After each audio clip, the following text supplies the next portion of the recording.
You're all laughing now. Okay. Good evening, ladies and gentlemen. Welcome to the regular meeting of the Town of Poughkeepsie Planning Board for June 2018. Please join me in the Pledge of Allegiance.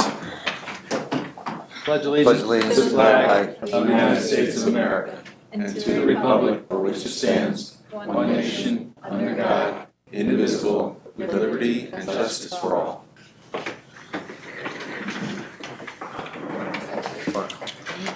Oh yeah, you want to get to that. I was listening on the radio.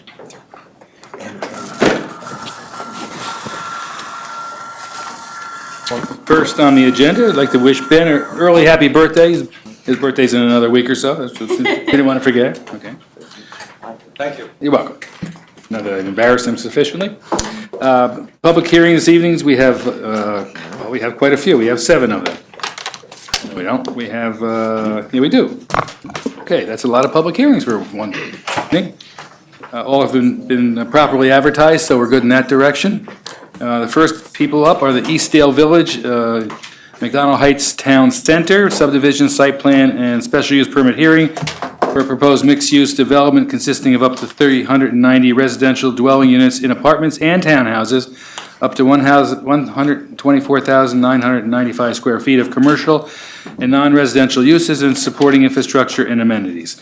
928, 932, 935, and 936 Dutchess Turnpike and Victory Lane, zoned MHC, McDonald Heights Center, and IH Heavy Industrial District, 60.87 acres. SECRA finding for a Type 1 action was adopted on March 15th, 2018.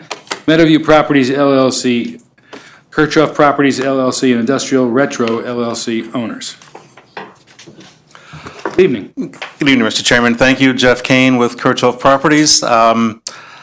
Thanks again for having us on the agenda this evening. We have continued to advance the plans in response to comments we've received from staff, consultants, and board. I believe we've addressed comments as we've received them, but we're certainly, if there are other comments or questions tonight, we're here to answer any of those that you may have. Other than that, I'll turn it over to the board. Okay, thank you. Eric? This has been through several rounds of revision, this plan set, and staff believe that it is in a position where it's a large project, but staff's in a position where we feel that the remaining issues can be handled as in a resolution of approval. Those resolutions will be somewhat lengthy, so our recommendation tonight is that the board, if it wishes, could request staff and council to prepare those resolutions for consideration at a later date, perhaps at a special meeting. At the same time, there's also a couple of procedural steps that need to happen, which are outlined in your recommendation. The town board at its last meeting made some recommendations with regard to the parkland dedication and donations that are offered. The town board responded favorably to those proposals. And then, so we're recommending the planning board make its findings with respect to those, that parkland recommendation, parkland dedication tonight. As the board, that is the board, which is, it is the planning board's responsibility to do. So we're suggesting you do that tonight. Secondly, the public hearings on the plans are presently open.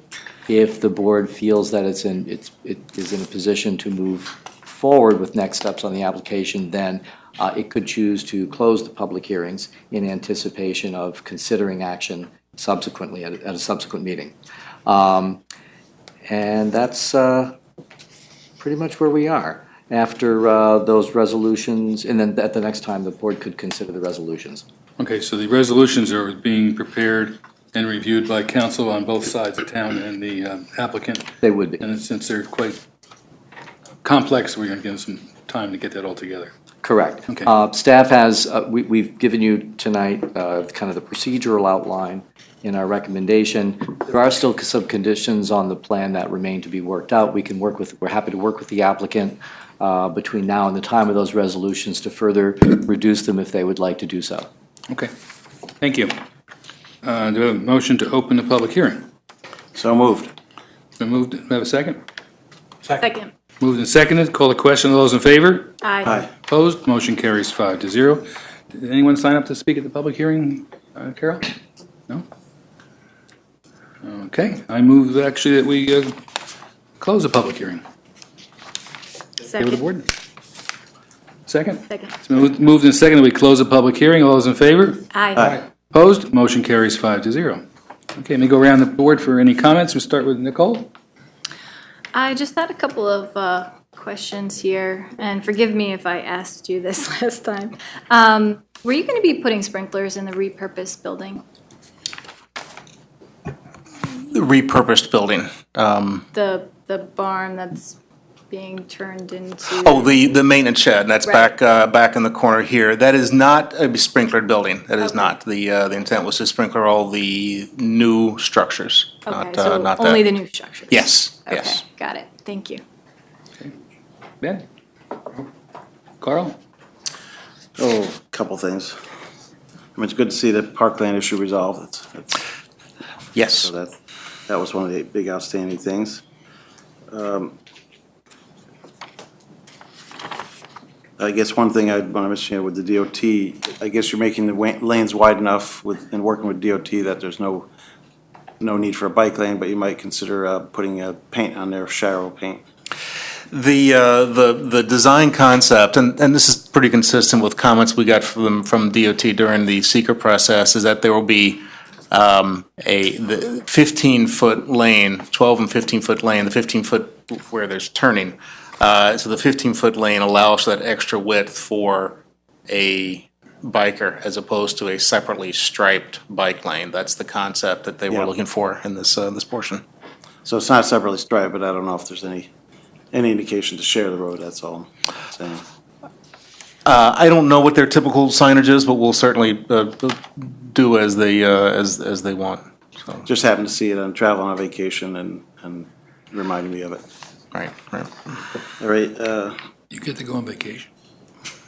a couple days. Long weekend, let's put it that way. I guess in general, you guys have gone back and forth, and we've done a lot of input from the public and us, and you've answered most of those issues, so I think we're pretty good going forward. Thank you. Peter?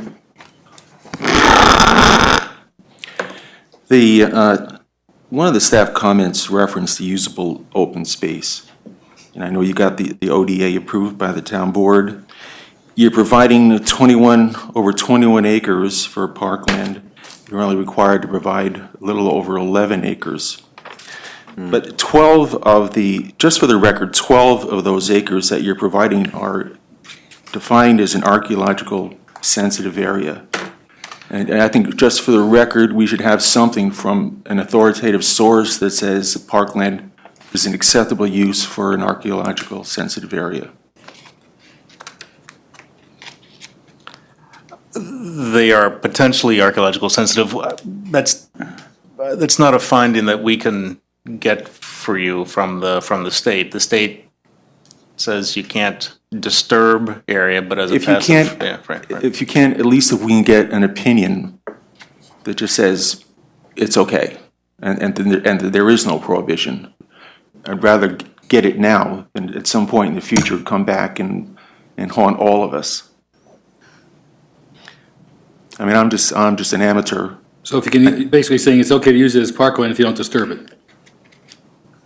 However, it's appropriately framed. That's what we should have. I don't think I could make a legal assessment of that. Lisa, but- Lisa, I'm Lisa sorry. wants to chime in. I was going to make an observation, it's just what's on the plans, which is that what they've proposed that lot for recreational use, including the archaeological, mostly for passive recreation. They've proposed walking trails with 5 feet wide with a wood chip surface and specifications that the ground not be disturbed. I understand. I have the plan right in front of me. Yeah. I understand. I just want to make sure that we can sign off appropriately that it's okay to be used as a recreation area. I think that we, within the intent of the potential archaeological significance versus using the surface of it, I think that that's acceptable. And we will work in the interim between now and our next meeting to see who an appropriate body might be to say that, whether it's I don't know if it's a legal opinion, if it's something that we can find in prior ORPs that, what it means to disturb or archaeologically sensitive versus passive recreation strictly using, but we'll see what we can find out. Good. And we'll advise for the next meeting. On the traffic mitigation implementation plan that you have on your plan, just want to make sure that that's consistent with your agreement with DOT? Yes. In terms of the timeline? Yes, it is. Okay. Parking, it's very difficult to read these plans, even with a magnifying glass, but we really don't seem to have a hard number on the number of bedrooms. We've asked in the past, do we have? Yeah, I don't have it on the top of my head, but with the last submittal, there was a table that broke out the number of, that I believe broke out the number of bedrooms. I had commented that it had left off the studio apartments. Those appear to be in the currently revised table. Unfortunately, the plan that it appeared on was sufficient, had problems with legibility, so I didn't make the attempt Sure. to add up the numbers. So we'll have that available to us. Yeah, that should be Okay. available. It is in the plans in front of you, the 650 bedrooms that you can see on the table on the overall Okay, that's fine. site We'll- plan we'll sheet, get that. sheet OP1, 2 of 33. It has that. That leads me to my next question. That is, in your wastewater engineering report, you have the total flow rate for the full project references residential units, 650 bedrooms. The flow rate for the west side, you have 294 bedrooms. The flow for the east side is 234 bedrooms. That comes to a total of 528 bedrooms, not 690. Do you know how that happened? Yeah, right, yeah. Mr. Cantalmo, who is the design engineer, can perhaps better address that. Good evening, Jeff Cantalmo from Insight Engineering. The wastewater engineer's report splits the flows up based on 2 pump stations. There is a portion of the west side that actually is gravity flow connection to the LCN pump station. So that's where those other bedrooms actually don't go through the new pump stations and therefore aren't accounted for. Okay. That's 122 bedrooms. My other comment about and I hope our engineer is going to follow up on this, is, for instance, you have a comment here, each pump station will be sized to convey at a minimum the peak hourly flow from the portion of the subject project reaching the pump station. I want to make sure that everything that we have there is sized properly to go beyond the minimum, so that we have some breathing room. Does that make sense?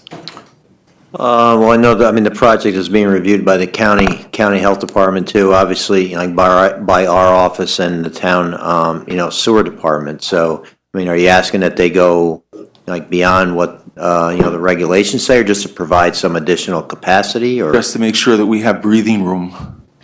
In other words, they don't want the minimum size. Right. Jeff, maybe do you have any thoughts on that? Yeah, the wastewater and water facilities are based on several different flow regimes, one being average daily flow, one being max day flow, and one being peak hourly flow. And as you go through those numbers, we start adding factors of safety to them, such that the average daily flow, as compared to the peak hourly flow, is a factor of 8. And this is standard engineering procedure defined not only by the state, but by regional and national regulatory groups.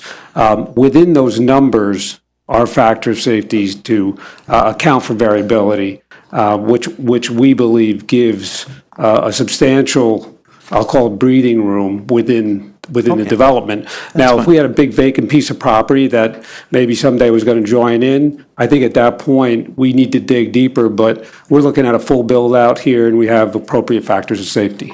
Well, the other thing too, Jeff, is when you came up with your flow numbers per like bedroom or commercial like unit, were were they the standard, DEC-like numbers, taking into account water-saving fixtures, or did the health department or the DEC give any, additional, credit for known, numbers, or did you use, the book numbers? I'll say? We actually used comparable flow data from the Brookside development. Okay, so- Which is very close to the average, max day flows established by the DEC. And again, that's an accepted methodology okay. in accordance with state standards. Okay, all right, that's fine. But we'll check that, Peter. I'll mention that to Andy. I'm just saying, better Thank you. safe than sorry. Sure, that's fine. Let's see, finally, the sidewalks, I mentioned in the last meeting, again, because of the size of the plans that we're provided with, it's very difficult to, this is, the basis of this type of development is that it should be a walkable community. And I don't know if our staff has looked at the sidewalk provision and examined whether or not it really meets the spirit. Are you talking about the plan or the detail or the easement?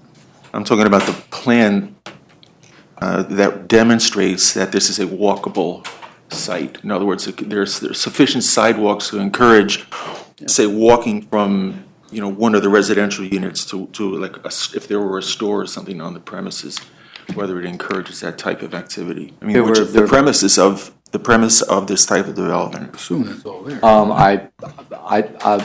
In my opinion, it's got sidewalks throughout with connections to all of the buildings and down all of the streets of the site.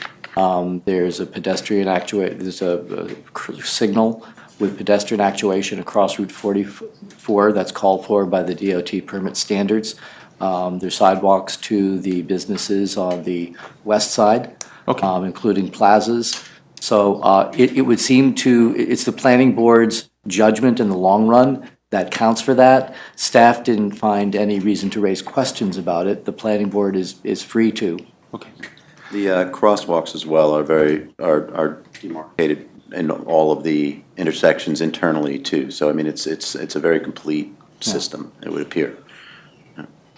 Finally, I'd like to say, as far as the traffic is concerned, I've never seen the Department of Transportation be so particular. It's no matter what is done to mitigate the traffic, it's not going to be better than it is now. It's probably going to be worse.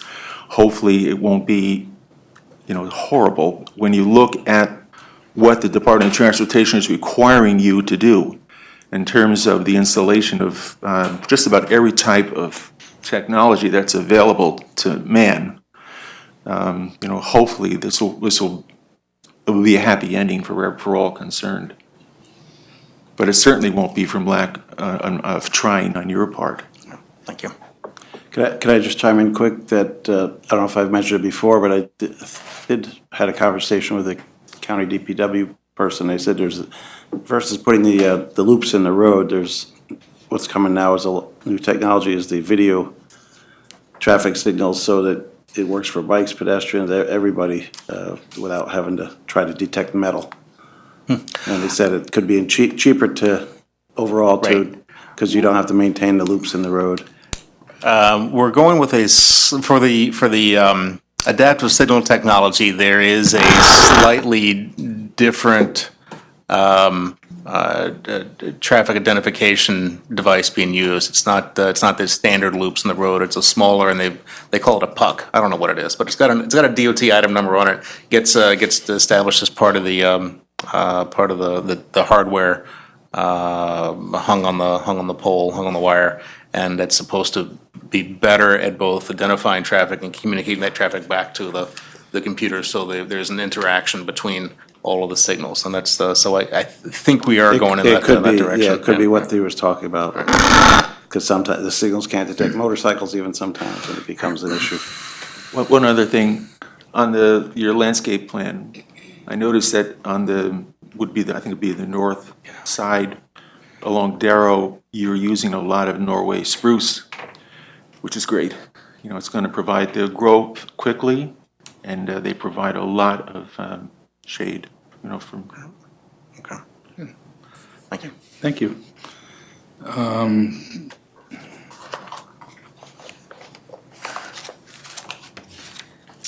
Okay, so those, I don't have any other comments other than to say we've, as a group, not only just the planning board, but, you know, all your consultants, our consultants have worked very hard to try and get every response and every piece of data we could to make sure it's going to be done right, and I have every confidence that it will be.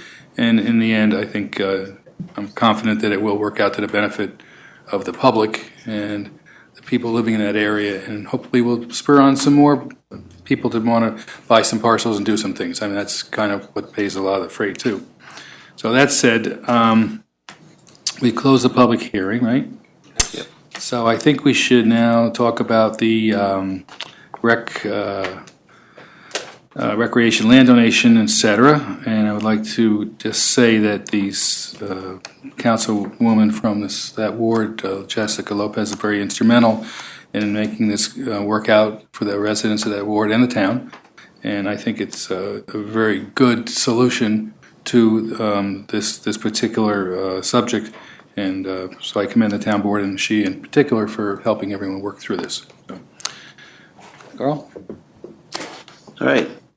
I move that the planning board find that the residential component of the proposed Eastdale Village development presents a proper case for requiring public parkland for recreational purposes, and the intended offering by Eastdale Village of Lot 4E, 18.4 acres, for dedicated parkland, and the adjacent industrial retro lot 2.75 acres for donation to the town for support facilities, are consistent with the goals and objectives of the town with respect to parks and recreation facility development, and are suitable for such parkland dedication and land donation with respect to a balanced consideration of the criteria in Code Section 210-93 sub D, and the proposed parkland dedication meets the requirement for public parkland for the Eastdale Village development, and therefore no fee in lieu of land reservation shall be required.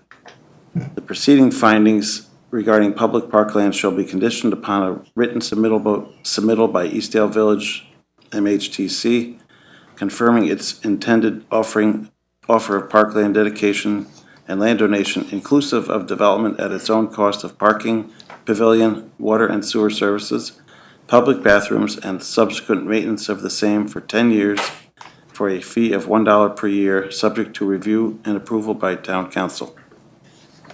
I'd like to just amend that. I'd like to amend that just to include, it'll be subject to an opinion from our legal counsel to the effect that the use of the archaeological sensitive land is appropriate and acceptable. Okay, I accept that. Do you accept that as a condition? Yep, I include that. Which goes back to Peter's point in the beginning. Condition E, that the approved parkland is acceptable from the archaeological standpoint. Great. Yep. Thanks. Do we have a second? Second. It's been moved and seconded. Okay. In favor? Aye. Opposed? Motion carries 5-0. Okay. And I move that the planning board direct council and staff to prepare draft conditional resolutions of site plan approval and special use permit approvals, preliminary major subdivision approval, and final major subdivision approval for consideration by the planning board at the July 12th, 2018, 5 p.m. special meeting of the planning board. Moved and seconded. Call the question. All those in favor? Aye. Opposed? Motion carries 5-0. I move that the planning board defer action on the Eastdale Village project applications pending receipt of the draft resolutions for the planning board's consideration and subject to the following: 1 through 15. Okay. Moved and seconded. Might add any comments that were made this evening, if we could add to that? Section number 15. That's number 15, yep. Comments to the planning board meeting, okay. That's seconded, moved and seconded, thank you. Could call the question, all those in favor? Aye. Opposed? Motion carries 5-0. Okay, and at the next meeting, you'll be prepared for architectural review at the next meeting? We will be. Okay. You'll have a lot of boards, I'm sure. We do. Right, there was the sections of railing delivered at our office today, if we can show you. Oh, okay, We're prepared for that. Thank you. good. We'll see you in July 12th. Thank you. Thank you. Do we need to do that as a formal motion to have a special meeting on this matter on July 12th? We don't usually when we do it this way and we state the date and the time, that's pretty much sufficient. But thank you. I think we're okay. Thank you all. Thank you. Thank you. Oh, we can if you want. I always do. Okay. Application number 2, public hearing number 2, Raymond Avenue School redevelopment, site plan public hearing and lead agency consent for an amended application regarding an amended application for a proposed anchor project use designation for a mixed-use project of give or take 168 residential units and clubhouse, 110-room hotel, 20,842 square feet, commercial use open area, and 279 parking spaces. The site redevelopment anticipates 2 3-story buildings of ground floor commercial and residential apartments above, and 2 4-story residential buildings, a 5-story hotel, a 1-story commercial building, a clubhouse, parking, and site amenities, 25 and 31 Raymond Avenue, zoned ATC Arlington Town Center, 6.4 acres and 0.4 acres respectively. It's a non-listed action, Paz Management, Inc., Contract Vendee, Arlington Grade School and Arlington Central School District owners. Good evening. Thank you for coming this evening, and it'll be, Mr. Finelli has recused himself from this project, so he will be sitting there listening. So, thank you. Hi. Hi. Good evening. My name is Jacob Brakes. Nice to see you all. We are here today to give a quick project update and to share a conceptual plan. As discussed, just a quick overview, state for the record, we did submit in December a previous plan that included the repurposing of the school. We have gone to great lengths with a number of individuals, including a lot of town leadership, county leadership, planning board leadership, and staff. We want to thank you for that effort in trying to help resolve that. We had hoped that maintaining the school would be feasible. We had believed that we were entitled to historic tax credits and learned that that would not be the case. So we regrouped with our team and are here to submit the next concept plan, which is, for the most part, very similar to the previous plan that was shown, with a few updates and what we believe to be improvements in place of the school in that school building. That is Building D now. Building D, we are showing a 110-unit hotel.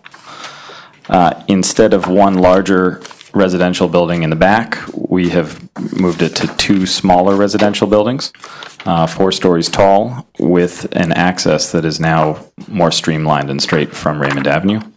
And we've added a 3rd smaller building along Raymond Avenue to help promote the ultimate goal of creating that walking corridor, retail corridor along Raymond Avenue. We've also reconfigured the road so that you now, as you enter, it's a boulevard style between buildings C1 and C2 in the rear.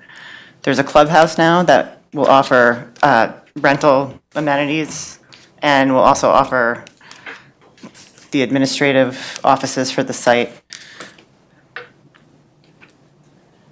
The 2 buildings in the front, A and B, have not changed substantially from what you've seen before. They're still commercial on the 1st floor, commercial retail, and residential on floors 2 and 3.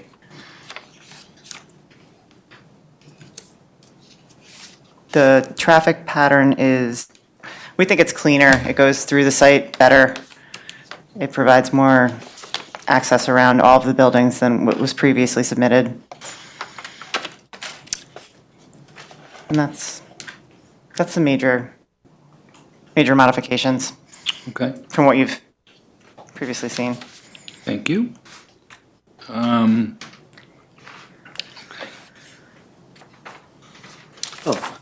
Yeah, tonight's, there's actually nothing for the board to act upon tonight except for a referral from the town board for lead agency on the amended application. So if the board is inclined, it would respond to that request by consenting, and there's a resolution to that effect.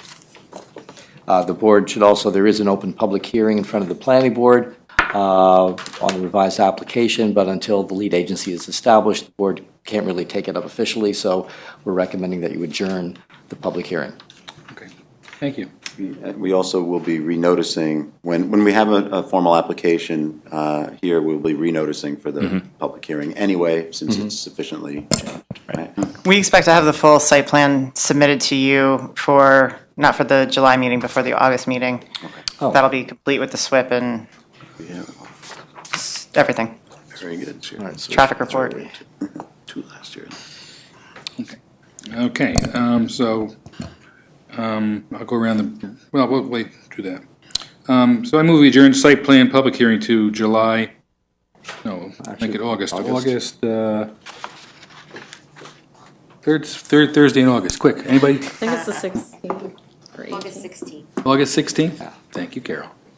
I move we adjourn the site plan public hearing to August 16th, 2018. Second. Been moved and seconded. Call the question. All those in favor? Aye. Opposed? Motion carries 4-0.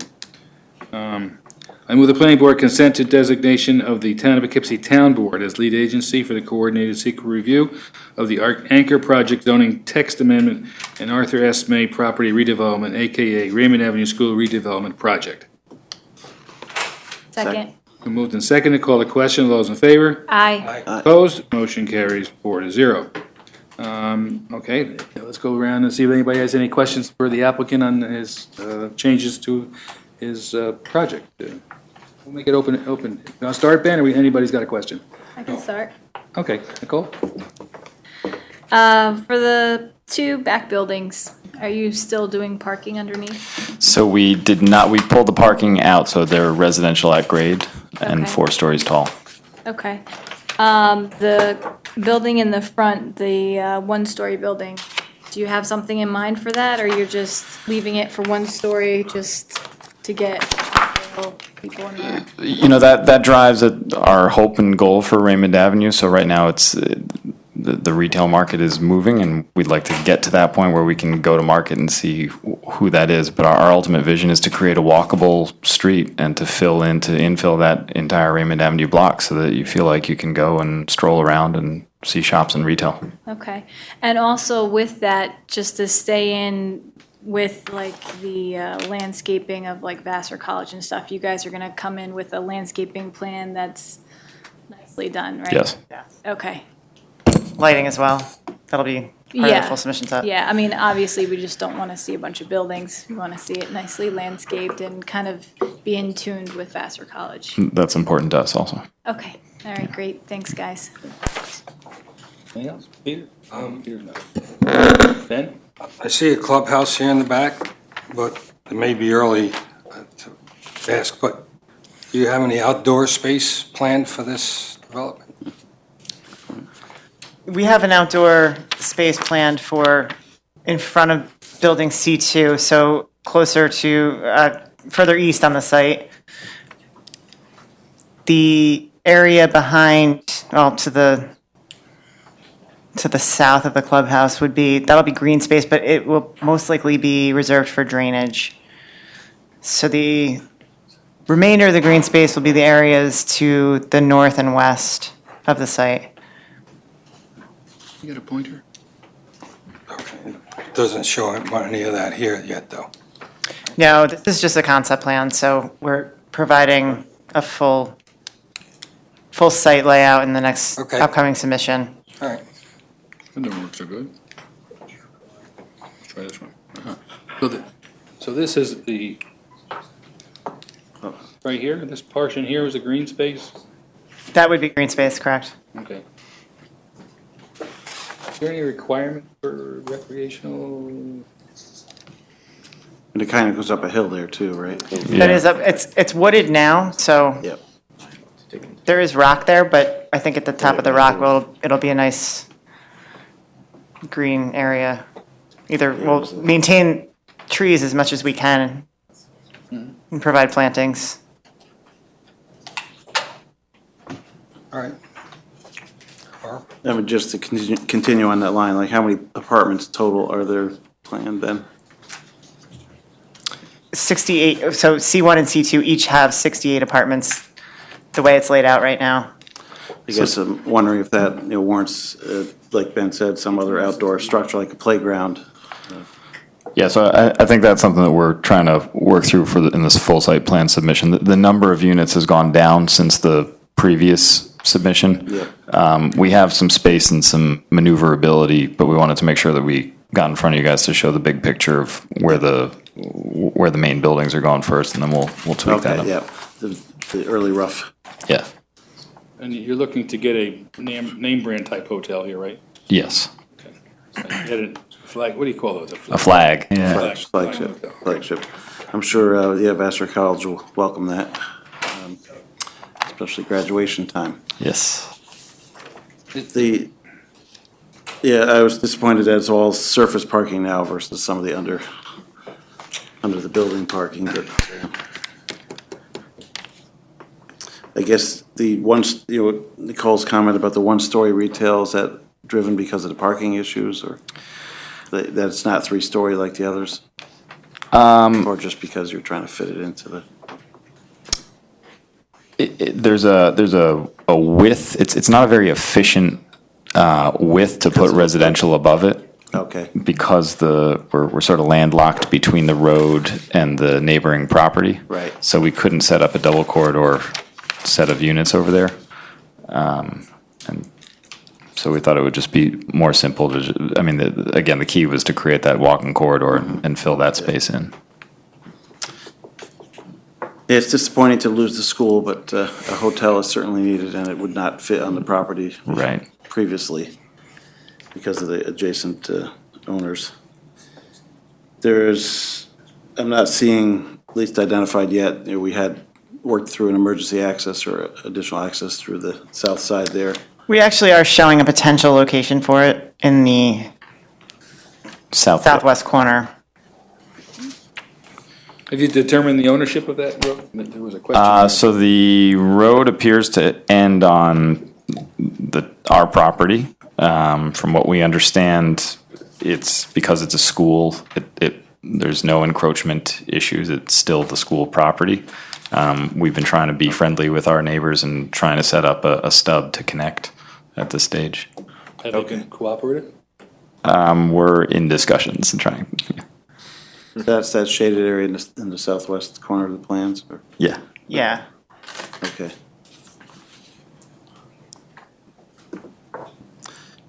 I guess that's all I have for now. At one point, you had talked about a pool, then you mentioned that maybe the residents would be able to use the pool in the hotel.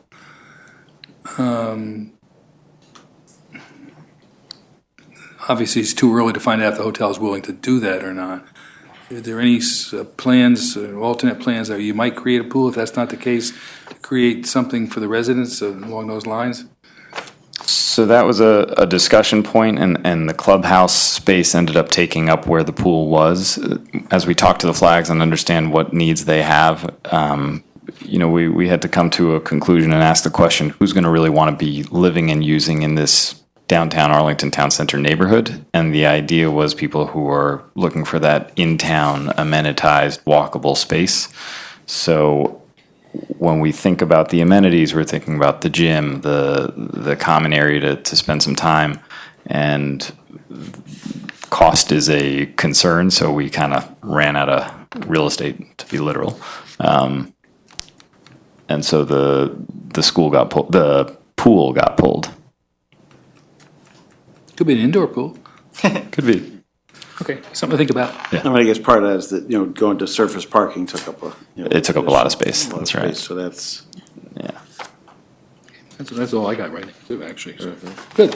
I think I commend your organization for your tenacity for this project, and going the extra mile and two for the preservation of the school was not to be, but I think that's good character. Appreciate that. Appreciate that. Not for lack of trying on our part or on the town leadership, and that should be commended also. So thank you. Yes, they should be. You're absolutely right. Okay, Carl? That's it. Done? Anything else? Let's see. I think we did everything we need to do. Okay, so we'll see you in August. Thank you. Thank Okay. you. Bring samples and, all that stuff. Yeah. Okay. Gotta try.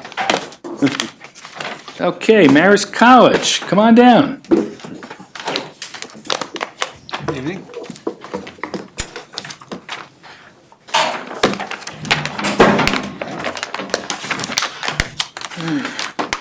Marist College, McCann Center Edition 2, site plan hearing, secret review, waterfront consistency review, site plan review for the construction of a 64,000 gross square foot addition to the north and west side of the McCann Recreation Center, including renovations to locker rooms and racquetball courts inside the existing McCann Center, demolition of the existing fitness center, relocation of water, sewer, gas, and electric, also site improvements including traffic circulation, parking modifications and expansion, pedestrian access adjustment, site lighting, and drainage modification.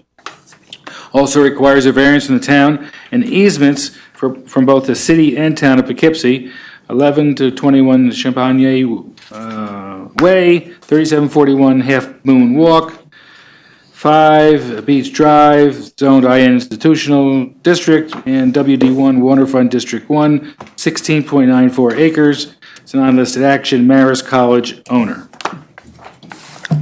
Ladies and gentlemen of the board, it's a pleasure to see you again. My name is Jeff Brackett, Executive Vice President, Marist College. With me is Justin Butwell, Director of Physical Plant, and from our engineering firm, John Andrews, and then Kaveri Singh from Robert A.M. Stern Architects, who are the architects for the project.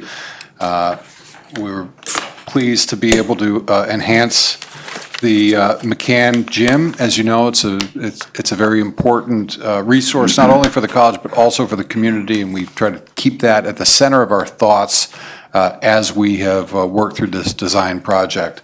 I'll hand it over to John to walk you through the site plan.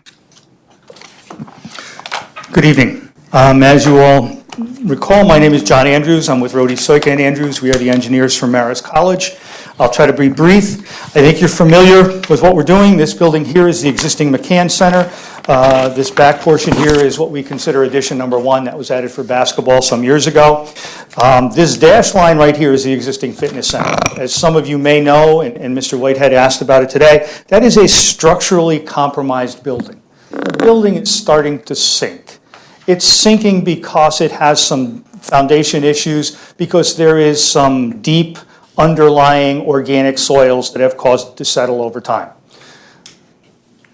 Some of this is selfishly motivated. It must come down. In coming down, we're going to improve and enhance the entire site.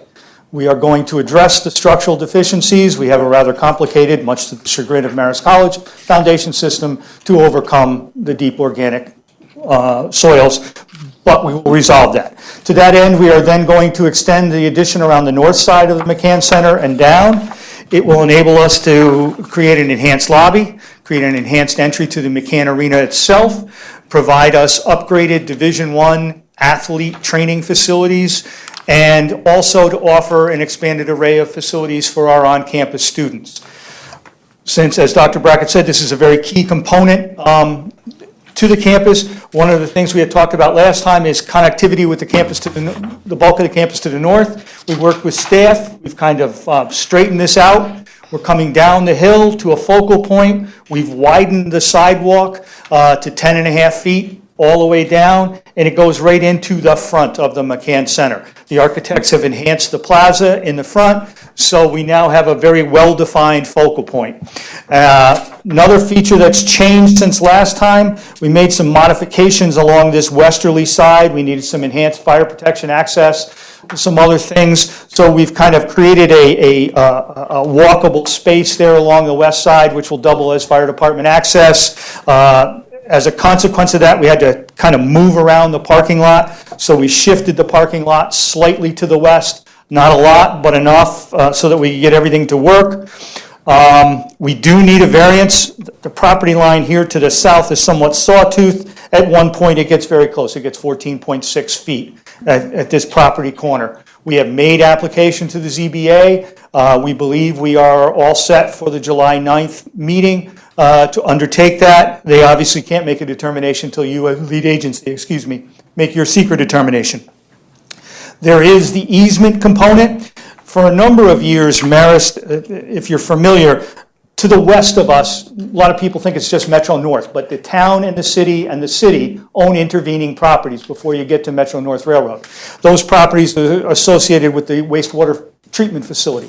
Between Marist and the city, there's a slope. It varies, it could be, I think in a couple spots, almost 50 foot in height difference between us and them. That slope is heavily wooded, and for whatever the reason, through the years, Marist has occupied the top, and the city and town have occupied the bottom. Marist has gone over the property line. Interesting tidbit, at one point in time, there was a property switch, so Marist actually owns some of the land that they're now asking to get an easement on, but needless to say, it happens.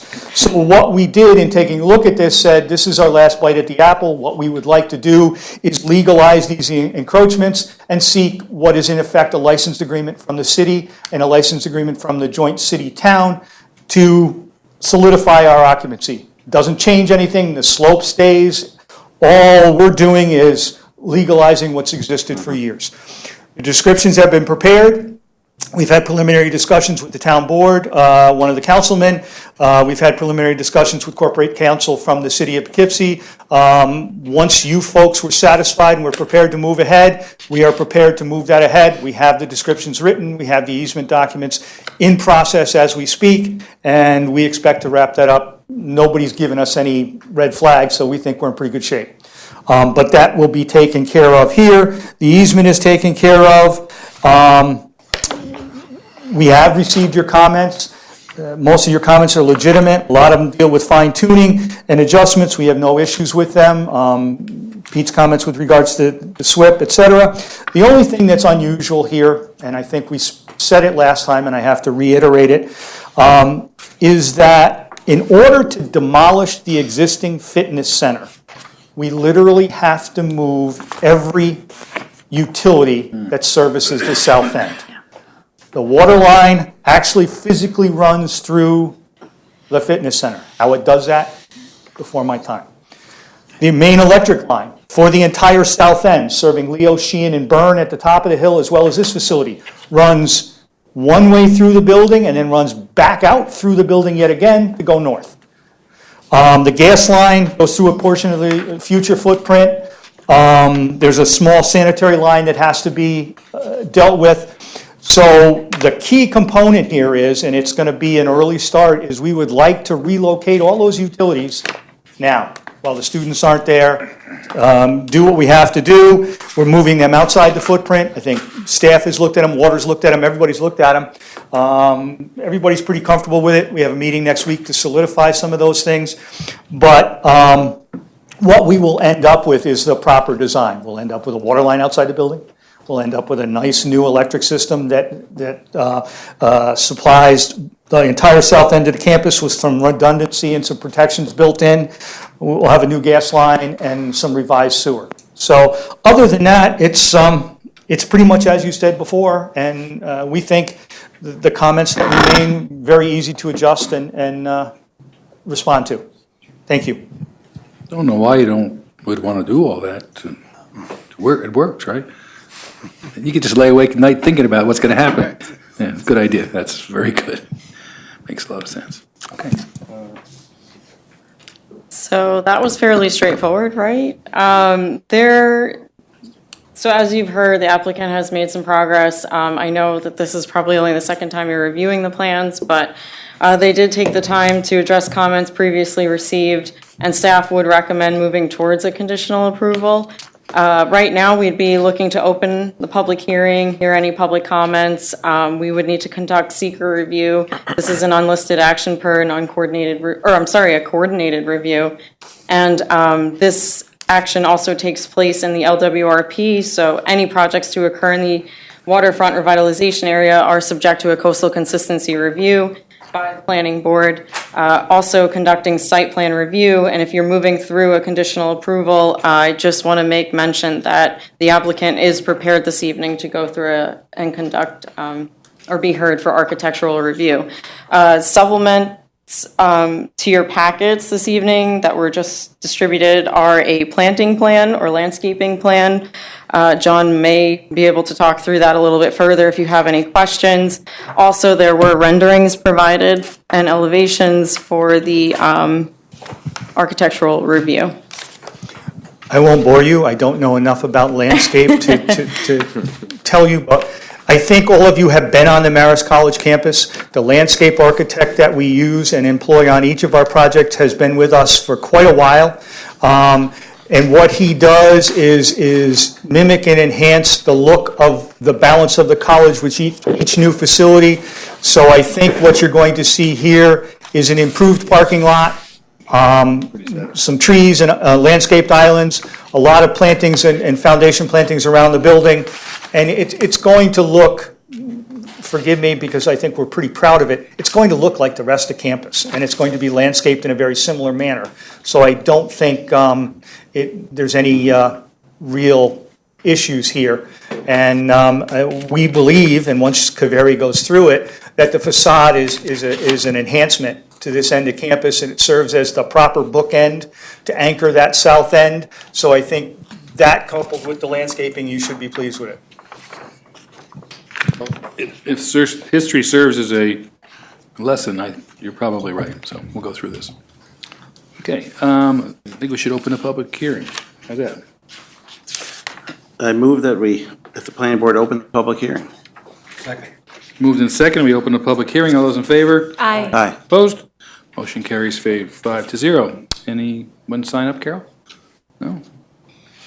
Okay. I move that we close the public hearing. Second. Moved in second, we close the public hearing. All those in favor? Aye. Aye. Opposed? Motion carries 5-0. Okay. Let's go around before we do anything else. Questions, comments? Nicole? I had a question. The stop sign that is currently there, once you come into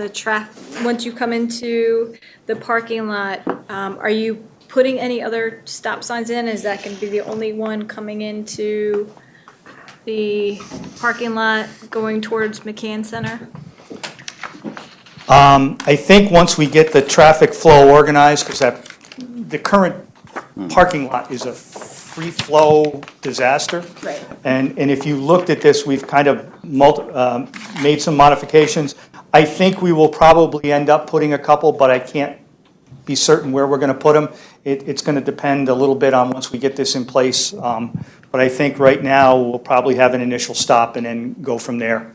Most of our parking lots, we try not to put a lot of signage in them, but the reason that we have the main stop there existing is because that's where the pedestrians go. Right. We're not doing that anymore. We're bringing them this way. We're keeping them out of the parking lot. And as we've discussed with Justin, we're going to do every bit of what we need to do to make sure everybody walks that pathway and not across the parking lot. So the traffic control will probably be limited to the main traffic corridors. Okay, thank you. Ben, How much progress do you expect to have done by the fall semester? Ideally, by fall semester, we would like to have all the utilities relocated and the new utilities up and running. We would ideally like to have the existing fitness center demolished or largely gone, and then actually be prepping for the substantial foundation system that is going to be required. Having said that, in the packet, there is a logistics plan. That plan outlined where we thought we would be start of September. It has a fencing plan. It has a temporary access plan because I think as all of you know, Marist has a history of maintaining operation at a facility while we're building around it. Yep. So the main McCann Center is going to stay in full operation. So if you look at that logistics plan, we've kind of mimicked some of the things here. We're relocating and establishing a new entrance here. There will be a large tent put here for athletics. We're making some temporary access over on this point, and then the balance of this will all be fenced off and be a construction yard, so it'll be separated from the students. So we expect by September, the students are going to come back and see a nice green opaque film fence around a large portion of this, and other than that, have a temporary entrance into the McCann Center. Okay. Going along with that, and construction parking, is that going to be in that area? Because it's always a full parking lot, or are you going to bus from off-site? We've been very clear with the contractors. This is a key parking area for the campus. So once construction starts, all parking will be up at 51 Fulton Street. That's why we've created that atmosphere up there, and they will be required to convey their guys down. It's worked pretty good during the school year at Steel Plant. We're hoping here, and it's up to the CM to enforce, and Marist has been very strict with him about having it enforced. So once the students arrive at school, there is no contractor parking on site. I think you've flushed out a lot of details already in his plans, and so I think I'm good with going toward conditional. The other thing I did want to mention, talking to some of your groundskeepers, is make sure you have enough hose bibs on the site, because there were some missing hose bibs on some of the new dorms that made groundskeeping a little more difficult. The other thing is, some of this end is irrigated, so this actually has the irrigation system, so we will probably, the irrigation system mitigates the need sometimes for some of those hose bibs, because we have bibs on the irrigation system. All right. And thank you for explaining the issue with the sinking building, and clarifying that for me. What else? I guess that's all I've got today. Thank you. Peter?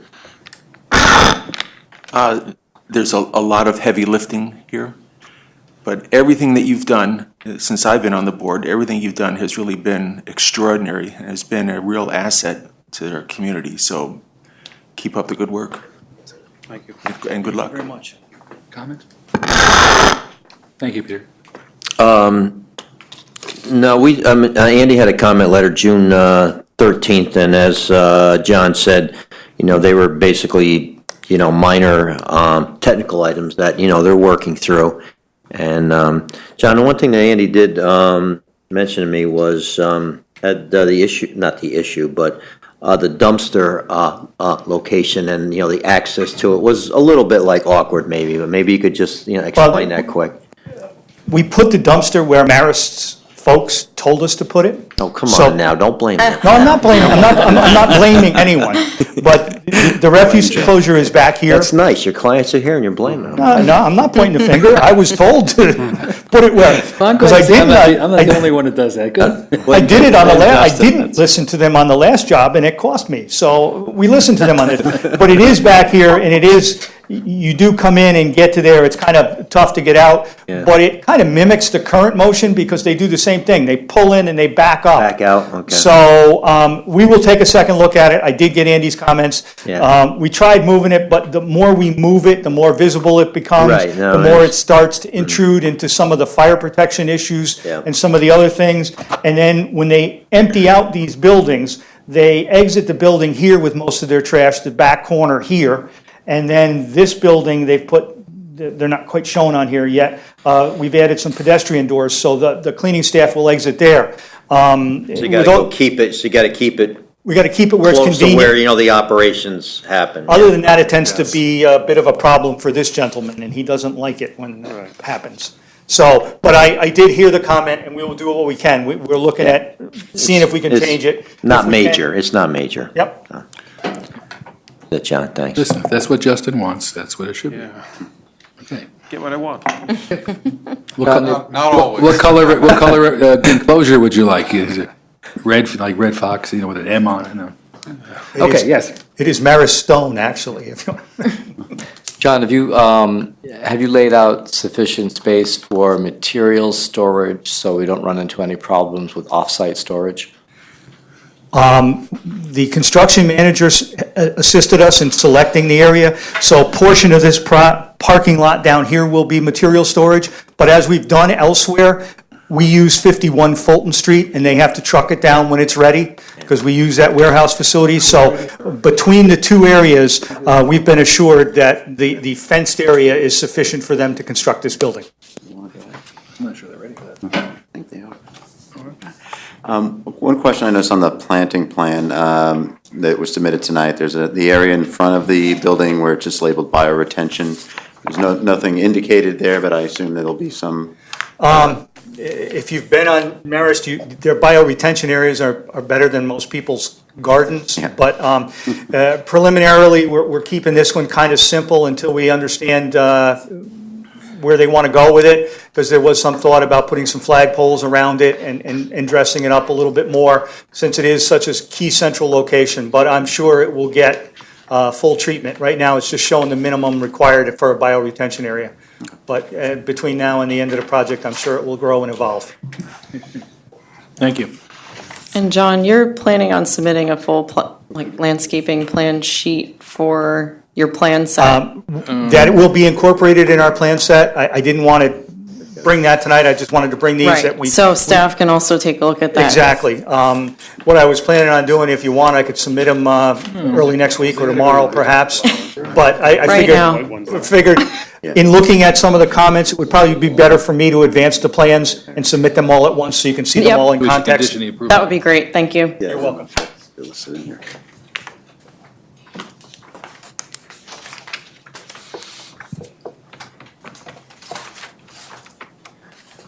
Okay, thank you.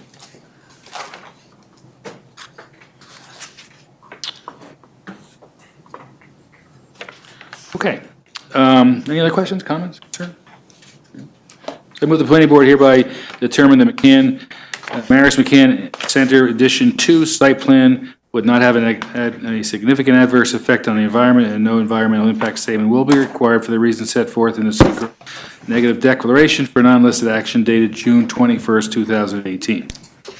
Second. Moved and seconded. Call the question. All those in favor? Aye. Opposed? Motion carries 5-0.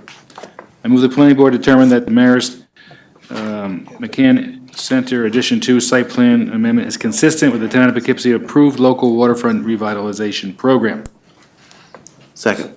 Moved and seconded. Call the question. All those in favor? Aye. Opposed? Motion carries 5-0. I'll let you do it. I move that the planning board grant conditional site plan approval for Marist McCann Center Edition 2 site plan amendment, subject to the following. Respond to the comments of the planning board and those received from town departments and agencies, and said response to be reviewed by the planning department as to adequacy and completeness, inclusive of but not limited to the following 1 through 9, and also contingent on the ZBA area variance. Second. Okay. Second. Moved and seconded. Call the question. All those in favor? Aye. Opposed? Motion carries 5-0. Okay. Are you prepared for architectural review this evening? We are. Kaveri Singh from Robert A. M. Stern Architects is here to provide the text to the architectural review. Okay, thank you. I was going to say that, John, but It's been around too long, I beat you to it.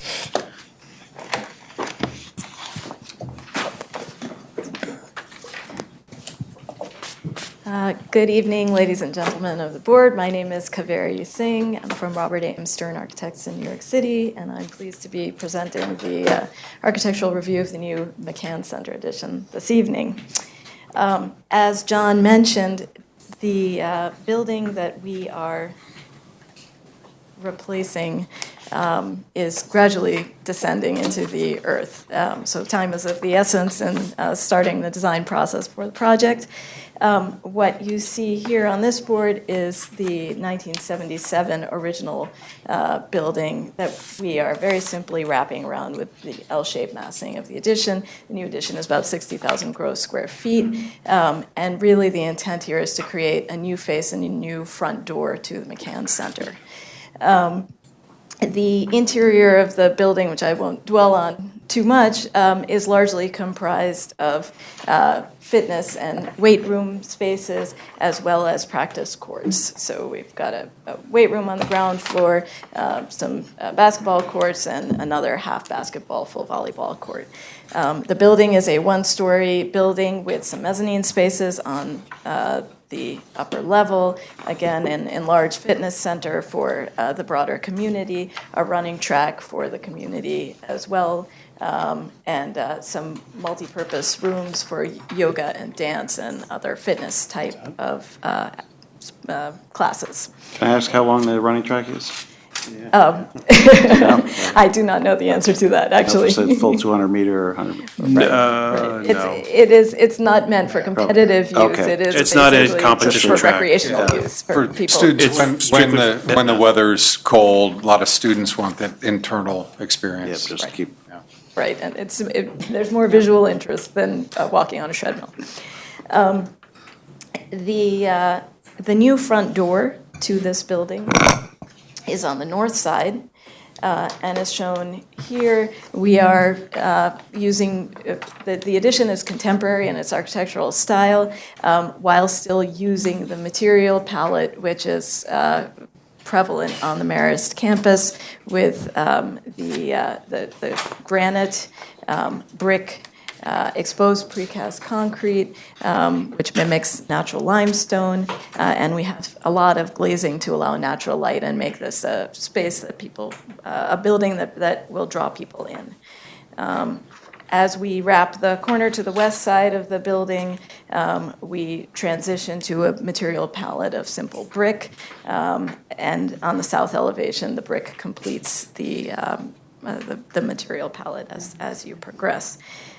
This is what you will see when you walk in the door through the new plaza. It is, if I may say so, it's much improved upon the existing 77 You may say so, building, yeah. which we are trying to wrap and cover where we can.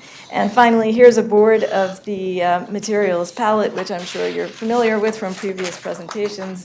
The gray granite with its variegated color. I think we're using a blend of 4 materials. The exposed precast concrete, which mimics limestone, the Marist campus brick, and then any glazed areas or exposed aluminum would be this darker gray. I will leave you with the Is this going to be a similar, image.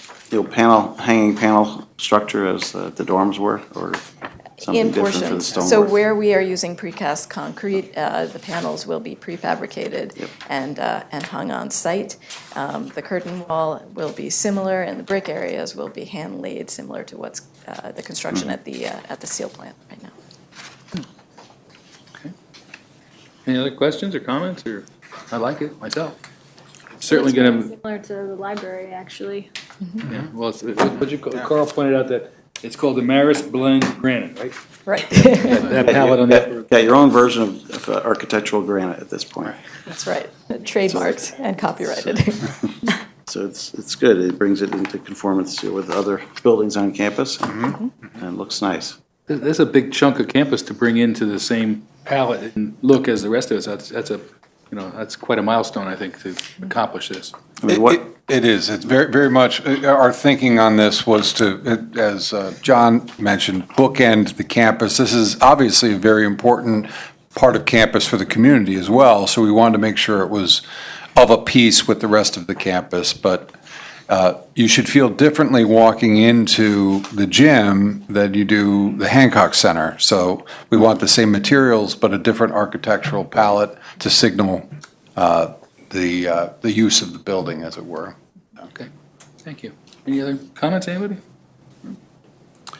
I move that we accept architecture as presented.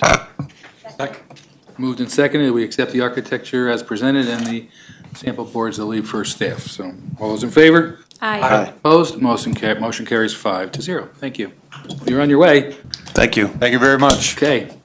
We'll look forward to, how long do you think the build out'll be at once, a year? 12 to 14 months 12 to after we 14, start, okay. yeah. Good. Closer to 12, Justin. You hear that, Justin? Okay. Okay. Some of us heard it quite clearly. Okay. Public hearing number 4, Forson's Apartments, site plan, public hearing regarding proposed town board rezoning to RM Residence Multifamily District and planning board site plan approval, construction of 24 apartment units in 2 buildings, corresponding parking and off-site connection to town sewer facilities. Sheaf Road, Zone BH Business Highway District, 4 acres, unlisted action, Four Sons Realty Corp. owner. Good evening. Good evening, Bill Polval, engineer for the applicant. Patrick Moore, attorney for the applicant. We have Jim Nelson is the attorney for the town for this particular project. Good evening. Okay. All right, following the last meeting, the petition has been submitted to the town board for the zoning change, and a public hearing is scheduled for July 11th. The purpose for the submission for tonight's meeting was primarily to address a lot of the engineering comments. So from what I understand, this is the process to, come back to the planning board as we address those comments. In addressing the comments that we submitted, like I said, a lot of it was engineering. We did incorporate the comments that we received by this board with proposing a freestanding sign in the front. We did show the picnic area in the back parking lot, as well as snow storage in the back area, all consistent with the discussions that we had at the prior meeting. So again, our thought was to try and wrap up as many of the comments and concerns that the board and the professionals had, so that we're in a better position once the zoning change has been accepted. Okay, thank you. I think Bill really captured all of that. There are some new comments that have been provided. I think there were still some additional engineering comments that might need to be addressed. But tonight or this evening, we're really looking to just gain any insight or comments or questions you might have based on the revised plans that were a response to comments received at previous meetings. Tonight, staff would recommend opening and adjourning the public hearing and deferring action on the site plan application, given the fact that there's an application in for the town board rezone. That said, I did just want to hit on a comment that was brought up at the field trip meeting earlier this week regarding a find in our town zoning code that is somewhat related to this project. I will turn it over, however, to town attorney Jim Nelson for this. Good evening. The question that's presented here really is how to compute allowable density. And I think that you all have a copy of a letter we sent, which has a cut with 2 code sections. So Code 17715 says that there are density rules for subdivisions. That's good. This is not a subdivision. This is a site plan. But then Code Section 210-90.1 says when dealing with site plans, you apply the same rules. And then when you go to apply the rules, you go back to 177.15, and you see that there are 2 formulas for computing allowable density. One of them is called the yield sketch plan, and the other is a formula. Basically a numeric formula. The thing that's interesting for purposes of the question, and the real question is, which one of those 2 do you apply? When you look at 177.15.2, what it says is that buildable yield shall be calculated in one of 2 ways, and then it goes on with the 2 ways. And the code does not call out whether the board is to use either the what I would call the numeric formula or the yield sketch plan. In a situation like this, I believe where there is no specific direction which is provided by the board, which I'll assume was purposeful, so that there would be an option to use either one. The applicant is entitled to the benefit of the formula or the process that would produce a result most beneficial to them. So our advice, I think, because my assumption is that perhaps the arithmetic formula does not work here, would be that the board take a look at the yield sketch plan process, which calls for looking at the site plan and a variety of things which are shown on it, and coming ultimately to a question which is presented to the board's discretion of, can this plan at this density be reasonably implemented? Fact question for the board. You've already done seeker here, and you have found that there is no potential for a significant adverse environmental impact. And so I simply mention seeker because although you, I think, do have to make a determination as to whether this could be reasonably implemented, if you find that it could, then I don't think that you would find there was any need to reopen seeker here. So that's it. Pardon me. Thank you, Jim. Thank you.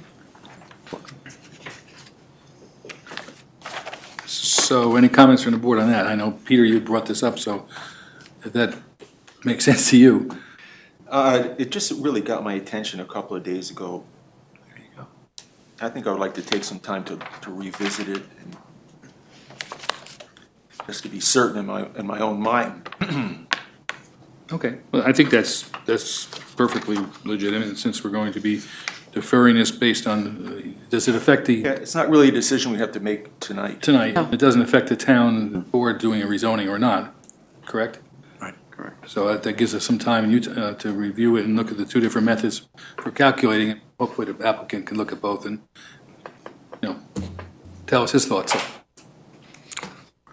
This just came up, so, Right. Okay, that sounds fair to me. Kristen, anything else? No, I'm all set. No?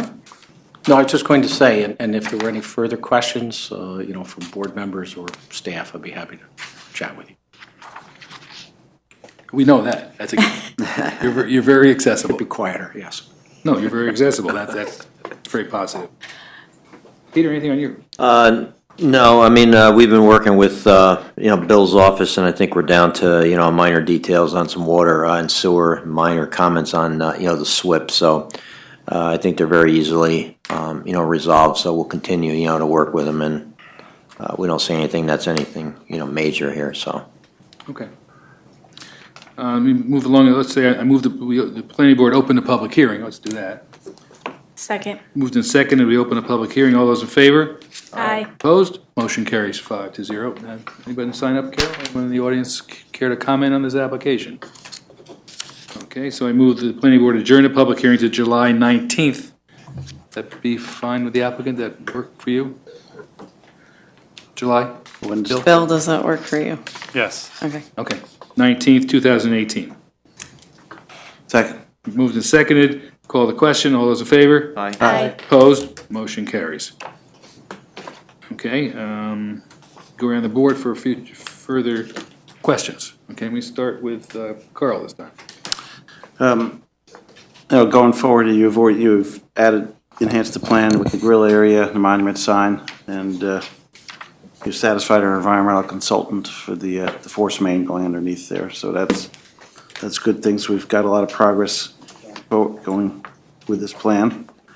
I do want to mention the snow storage does cover 6 parking spots. Can you comment on that? I think you're overparked by a little bit, but does... Right, we have 56 parking spaces, which are 8 more than the minimum required. So with the 24 units, we need 48, 2 per unit. So even if we take up the 6 spots for the snow storage, we would still have 2 excess spots, within the facility. And I do want to point out that the snow area, every time it snows, it's not going to be the first place that we're going to pile snow in all 6 spots. It's going to be in the situations where there's a significant amount of snow and Right. that area would have to be used temporarily. Yeah, I guess I'm just concerned, if there's enough spaces for visitors as well, and generally it is, but since you're overparked, but if it gets really bad, perhaps truck it off-site or something. Right.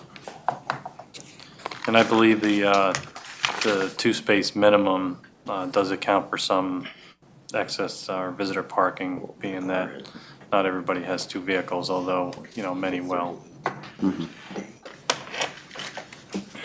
Yeah, so there should be more than the two, yeah, if somebody only has one vehicle for their apartment.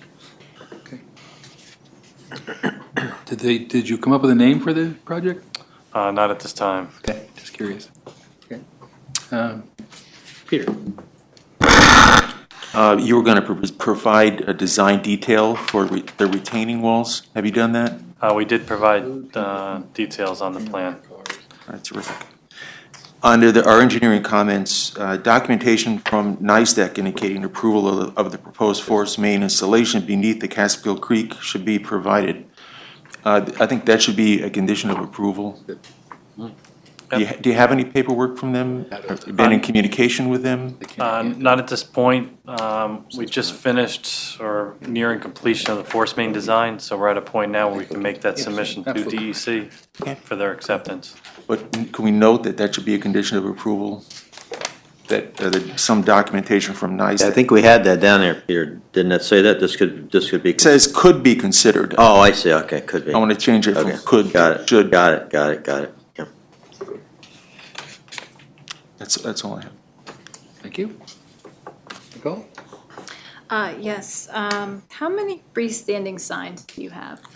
Just one. I did see a comment that noted that there was two. It was It looks like there's two on the plan. yeah, that was a drafting error.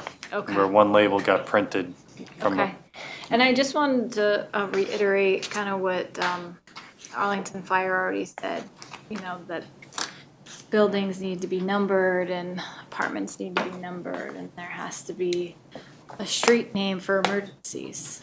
Yep. So I know you guys were kind of just thinking of like building 1, building 2, and not really wanting to name it and stuff like that. I just think for emergencies, you have to make sure that you have apartments numbered, a buildings numbered, street names, so that, if there's an emergency, they know where to go and how to get there, so. And that's another reason why we're proposing the freestanding sign with the name, and then the buildings will be numbered. Okay, great, thank you. Yep. You good? I'm okay. Okay, great.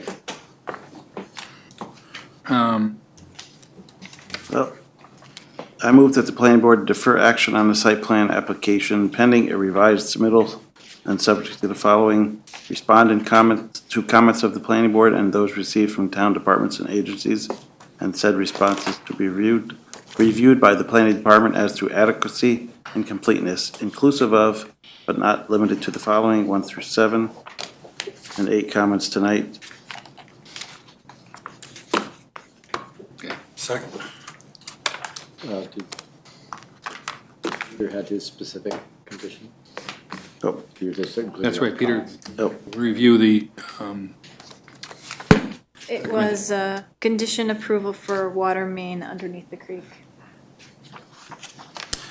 I'll add that as my 9th condition.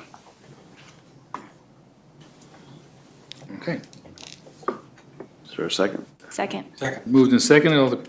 Call the question. All those in favor? Aye. Opposed? Motion carries 9-0. 9-0, 5-0. I'm looking at that number 9 I wrote down. Okay. So we will see you in July, and we will review the things on the calculations and see where we go from there. Okay. And I just mentioned to Michael that one thing I was concerned about, and we got to look at the zoning regs and all that kind of stuff as to whether or not people can repair their cars in the parking lot of such complexes. I mean, I understand they change your air filter and windshield wipers and whatever, but some people change your oil and. It's a nightmare. Revisit it. Yeah. It is a nightmare. Want to make sure that that degree doesn't happen, drop their transmission and whatever they might do. Okay, so look into it. Okay. That's it. Thank you. Thank you. Thank you. Have a good night, all. See you in July. Okay. Stewart Shops, I'd email it to you. 85 Creek Road, site plan public hearing, secret and site plan review for proposed building addition of 387 square feet, replacement of fueling station canopy with 130 square feet of additional canopy, upgrades to gasoline sign toppers, and relocation replacement of site monument sign, 85 Creek Road, zoned BN neighborhood business, 0.58 acres, unlisted action, Stewart Ice Cream Inc., owner.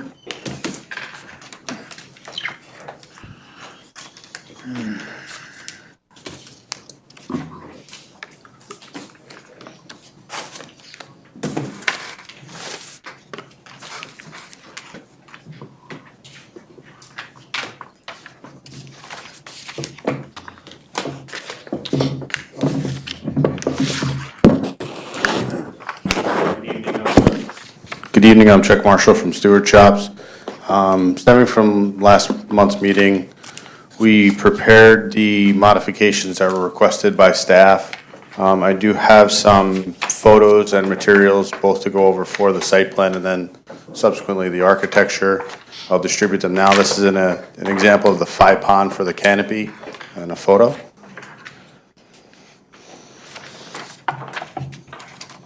Then as discussed at last month's meeting, this is also a sample of the 5-pond material. As we replace the approximately 130 square feet of canopy, we will modify the roof with this 5-pond material. We did receive variances for the LED pump topper, the LED monument sign, and a side setback here. There was some question, I think, on both regarding the proposed height under the canopy. The canopy in total is 17.5 feet, but the clearance underneath is 14.5, and our trucks are approximately 12 feet, so we do have some vertical clearance for the trucks.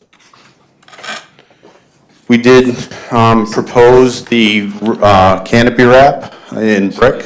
We do not have a picture of that because we've actually never done a brick canopy wrap. So to Mr. Sotero's credit, you're getting your first brick canopy wrap. What do you think, John? We had, Good job. we had a question on that, though. Were we asking if they could go up to at least 4 feet? We'll get there, but yes. Okay. Right.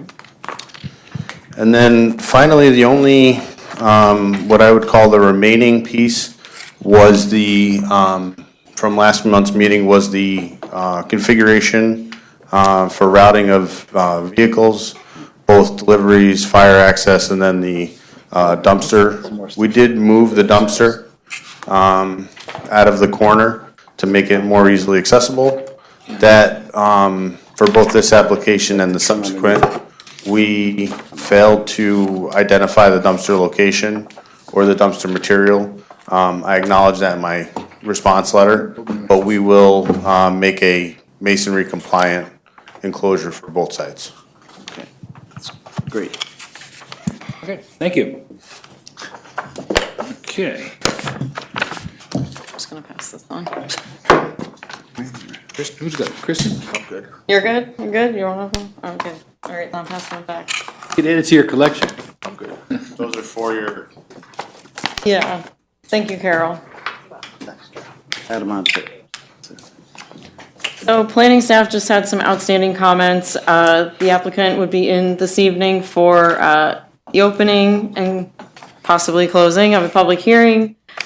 Seeker review per an unlisted action and uncoordinated review. That means there was no circulation for a lead agency for this particular project. Comments that are outstanding are relatively minor and could definitely be handled through a staff coordination with the applicant. And as Chuck mentioned, he would also like to conduct architectural review should we get to that point in the review process. Thank you. We'll start with Nicole, since you already had a question. Oh, yeah, so we were talking on Tuesday when we had our meeting that it would be nice if you could bring that brick up to 4 feet on the pillars, if possible. It would just look nicer. That's fine. I mean, there's nothing preventing us from doing it, so 4 feet's fine. Great. How about 8? Okay. We would go for 8. Great. The whole canopy. Well, we have, yeah, there's a station on the corner of, or is it the Shell station over by Purple Parle that goes all the way to the top of the canopy to brick, but This will be very different look, but it's good to have something there. Okay. Anything else? Okay. No, that's good for now. Ben? This canopy's a lot bigger than the old one? Or is it- No, it's only 130 square foot of difference. So if you remember from last month's meeting, the intention here is to keep the same number of pumps, but just to spread them, I guess would kind of be north and south. Just to, the two pumps in series are the most inefficient fueling mechanism. Because if you think about it, if someone doesn't pull up far enough on the front one, then you can't really access the back. Yeah. Which is why we tend to do sites in parallel. All of our new sites are parallel. Makes sense. Okay, yep, that's better. Okay, I like that. I guess, my comment was about the trash enclosure, but you've addressed that already, that's good. And, the other one is architectural, make sure that the brick wrap is matching the building. Yeah, to the best of our ability. They'll be different. When we raise this generation of stores in other parts of our operation, we warehouse brick, so we should be able to match it fairly close. Oh, that's a good idea. How many steward shops are there? Not enough. 340. 340? Yeah. Okay. Wow, really? Not enough. I like that. Peter? I'm glad to see you're making these enhancements. Yeah. There's a new apartment building going up across the street. It's going to be very attractive. And I think, you will have something that you can be proud of, and that will make, really bring the neighborhood up a step. Absolutely. Are you using brick or prefabricated brick? On the wrap? Yeah. I think we're gonna try and use brick. Okay. Terrific. That'll be an element that if we can, I'll have to write an apology letter. All right, great. Okay, gotcha. Thank you. Good job. I had one more comment. I'd be remiss if I did not mention that I did hear from Fairview Fire today. I had coordinated with them just to make sure they were okay. I know there were some earlier discussions about the sprinkler system in the building. Just wanted to say thank you for continuing to dialogue with them and work towards a plan that you can both agree on. I think they would still like to see the next submission just to make sure we're all on the same page. But Chris Lewis at Fairview Fire said to, pass along a thank you. Right, and just so the boards understand, there's an existing fire suppression system in the building. We were curious as to what the requirement is, because obviously there's no town code for fire suppression. Chris pointed out that in the building code, you have to maintain the same level of fire protection. Our issue is that where the fire protection and where the water service come in, there's a conflict with the proposed interior layout. So we had to relocate the water service and relocate that fire system connection. And it is an accommodation we can make, but we just want to make sure we could do it before committing yes or no. Okay. Good. And again, echo what Peter said, and I think the rest of the board feels the same way. It's been a long time coming to get this particular store upgraded, and we appreciate what you're doing, so it's good. Okay. I move we open the public hearing. Second. Moved and seconded. Call a question. All those in favor? Aye. Opposed? Motion carries 5-0. Anyone in the audience? Anyone sign up? I move we close the public hearing. Second. Moved and seconded. Call the question. All those in favor? Aye. Aye. Opposed? Motion carries 5-0. Carl? I move that the planning, I move that the planning board hereby determine that 85 Creek Road Stewart's Shop site plan amendment would not have a significant adverse effect on the environment, and that no environmental impact statement will be required for the reasons set forth in the secret negative declaration for an unlisted action dated June 21, 2018. Moved and seconded. Call the question. All those in favor? Aye. Aye. Opposed? Motion carries 5-0. I move that the planning board grant conditional site plan approval for 85 Creek Road Stewart's Shop site plan amendment subject to the following.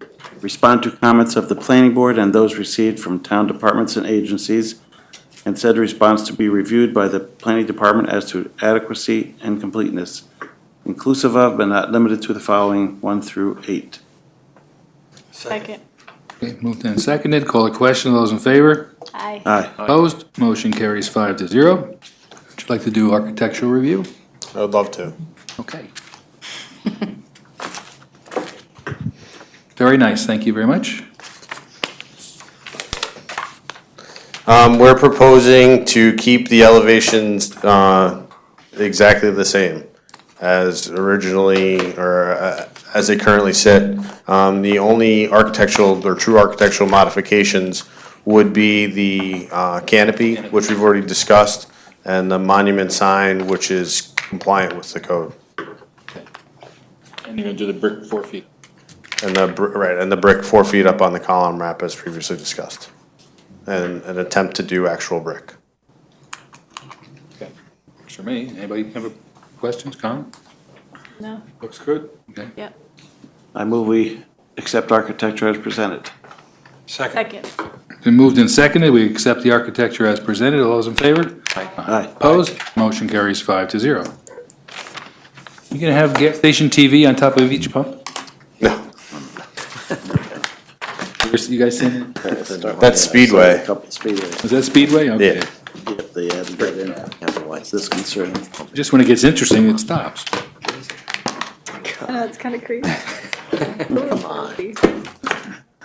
Yeah. Okay. Public hearing number 6, Stewart Shops, 1200 Dutchess Turnpike.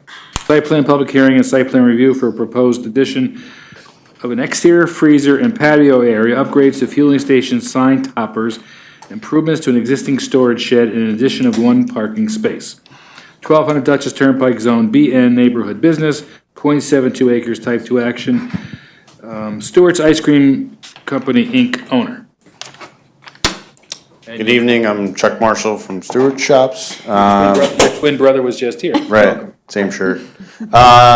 So again, just an exterior modification to for the freezer. This basically, in similar vein to the previous application, is just to free up some interior core space, move some counters, and to do that, we need to move everything just slightly back and move the freezer outside. I want to touch on one, I guess from our perspective, somewhat sensitive thing. We did receive correspondence from the neighbor at 1209 Dutchess Turnpike. Apparently there are vehicles that park on their side of the road and access the site. It's primarily large trucks who can't maneuver through the site regularly. I'm going to be incredibly candid. The only real true way to fix that part of it is to have a site big enough for trucks, to go in, which we would be willing to do, but obviously the zoning does not permit. But in the meantime, we will work with the neighbor on either reseeding and restoring what has been demolished. But if Mr. Sotero would assist me, I believe any signage that would be placed there would have to be approved by DOT because of the right-of-way. Yeah. So really, the only thing that could be done would be signage and, restoring what's been demolished. It's just a tough situation. We have his letter in the packet, which we can bring up when we open a public hearing, but since you did bring it up, that is a DOT right-of-way and a town right-of-way, since there's water lines and fire hydrants on both ends. I was out there this morning. But I suppose if the applicant could petition DOT if they wanted to put some signs there, but I don't think it's incumbent upon the town or you, because you'd have to probably get a permit to put a sign on their property, right? Yeah, and again, it's one of those instances where it's not like, we don't sign large trucks park here. Sure. Unfortunately, it's just one of those things are the difference in zoning, difference in use, but we'd like to at least I appreciate you working with acknowledge the situation. Yeah. And But you can't, I'm sorry, go ahead. So you can't have delivery trucks come into the site there? It doesn't work? It's not our delivery trucks, it's customers. Oh, it's customers. Yeah. maybe a guy driving a tractor. Yeah, I saw the pic, A guy really? driving a tractor trailer pulls off to the side, runs and gets a cup of coffee, or somebody maybe with a big trailer behind his truck can't. Okay, all right. No, it's not our deliveries. Oh. It looks like Why his can't they pull shoulders. From 44? Like pull in like. I would imagine it's not, onto your I property? don't imagine it's not convenient. So it's a pretty tight lot. I mean, it just happened to be that there's a Wow. drainage swale there that made the shoulder a little bit wider there, so that Yeah, it is wide there. inviting Yeah. trucks to pull over, but unfortunately, they're clipping the grass as well, so. Well, it's nice to offer to reseed and what have you, and I think that's a very good thing for you to do as a neighbor. So, in similar vein, Well, wait, we gotta do the public hearing first. Then we'll get there, okay? Your brother was much more patient. I move that the planning board open the public hearing. Second. Moved and seconded, call a question, all those in favor? Aye. Opposed? Motion carries 5-0. We did have a letter from a resident, which the applicant just spoke about. You have it in your packet with a few pictures, and he will reach out to that neighbor and work with them. And I did speak to the highway superintendent, and he suggested that, anything as far as the neighbor is concerned, he could work with DOT, and maybe they would put a sign there, but that would be on them. And there's a lot of pipes and things underneath that easement, I guess it would be, right? That at any moment, they could dig up if they had to, if there was a problem, although the person does own that property, so I appreciate that, so. Anyone sign up for this public hearing? Other than that, okay. I move the public hearing, we close the public hearing. Second. Moved and seconded, we close the public hearing. All those in favor? Aye. Opposed? Motion carries 5-0. Question, do we have to cite the name and address of the, of the neighbor? It's Just for the- 1209 Dutchess Turnpike. And the name? T.M. Makara? Tim Makara. Tim Makara, T-I-M-M-A-K-A-R-A. It's on the letter that he said. Okay. And just that he expressed concern that trucks from Stewart's customers were parking in his basically in his yard. That was the basis of his concern. I mean, his house is not there, it's a big lot. Yeah. His house is further down the road. On It must top, be- yeah. Must be quite a large parcel, I imagine. It is. I did notice in this picture, speed limit sign, at the beginning here, it looks like there's a partial curb there. Maybe if there was more of a curb all along there, would deter the trucks from going up onto the lawn. Yeah. This here? Yep. No, I don't think anybody's disagreeing with that, but again, it's. No, I'm just making a point. Yeah, you're right. Yeah, I mean, I think that's one of the things he asked for, is maybe a curb or I something. think, yeah, You notice that? he mentioned that, I didn't. We don't I just saw have that, that I just saw the authority. torp grass. but that's DOT property. You don't have that authority. unfortunately. It's in the DOT right of way, therefore it's really, the DOT would have to authorize that, and the neighbor could petition the DOT for that if they choose, but I don't think it's something that we can require in any fashion. We don't. I think, it's good the neighbor sent us the letter and that you're working with them, and I appreciate that, so I think that's very good. Okay. All right. Other comments?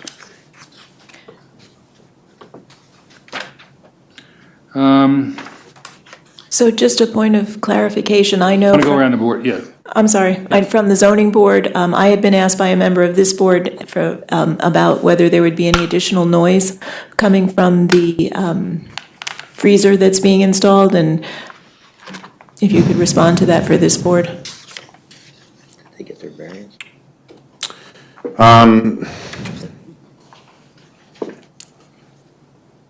At this point, I would have to, I don't show any, or don't see any outside equipment. I'm uncertain. No, that's a light, so I don't believe, I believe that the compressor is interior to the unit and roof, I believe it's interior to the unit, so I don't believe there would be an external compressor. And I can represent to this board that the testimony of the applicant at the zoning board was that there would not be any additional noise coming from this freezer, despite the fact that it was extending further.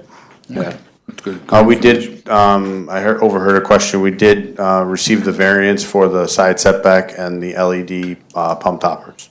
So those are the two variances that were achieved. Obviously, you guys are aware, I'm sure you dealt with this before, but in the sequence of board appearances and applications, your applications due before you, so we got variances last week for a meeting, at the ZBA, and then appeared at this week's planning board meeting. So the notes that would have to be acquired for variances achieved don't make the plans for submission. Right, and we understand that. So. But we'll make sure they're on there For future, just conditional. Peter? I would feel more comfortable with regard to the freezer. You think that the compressor is inside? I think we would like to know for sure. So I think if you You could can provide a catalog cut or something, right, Chuck? I mean, or manufacturer's information? Yeah, I mean, we could certainly do that. It's a panelized system. So it's pre-developed. We could certainly provide a catalog or cut sheet. Yeah, we just want to know for sure how many. No, the individual that did the zoning board meeting is the design individual, so he would definitely know better. So if he said no additional noise, But he could just call us and call. no, us. I'll provide Kristen a copy of the cut sheet. Yeah, that's great. Thanks. Okay, so where are we? Are we going around? Yeah, let's start. Peter, you have any more questions since you? Nope. Nicole? Sure. So there was a comment here about needing an extra parking space. Are you going to put in 11 instead of? I can clarify that comment. So there was a rounding error in your parking schedule. You indicated that the math worked out to be something on the order of 10.03 or 10.3. So that should be rounded up to 11. In either case, you have more than the required parking. So it's really just for cleaning up the plan, just to correct the typo or the rounding error. And also, I had a question regarding your shed. You said you're going to replace that? Correct. What's in it? Or who? There's definitely no who in it. It's hard to explicitly say what's in it. I could tell you what should be in it. What should be in it are things like the snow care material, whether there is a snow blower or not. Okay. Oftentimes what ends up being in it are sometimes bottles. So by law, if we sell a bottle that has a deposit, we're required to take that bottle back. Okay. Because this is again, a smaller footprint store than some of our other stores, that recycling ends up being stored in these temporary sheds. Stewart's does every third day delivery, and that recycling ends up going back on a truck every third day. So it's not an instance where we're not a bottle redemption center or bottle center. I'm sure in this instance there's very few people that do that, but that is where that overflow, for lack of better term, stuff lands. Okay, thank you.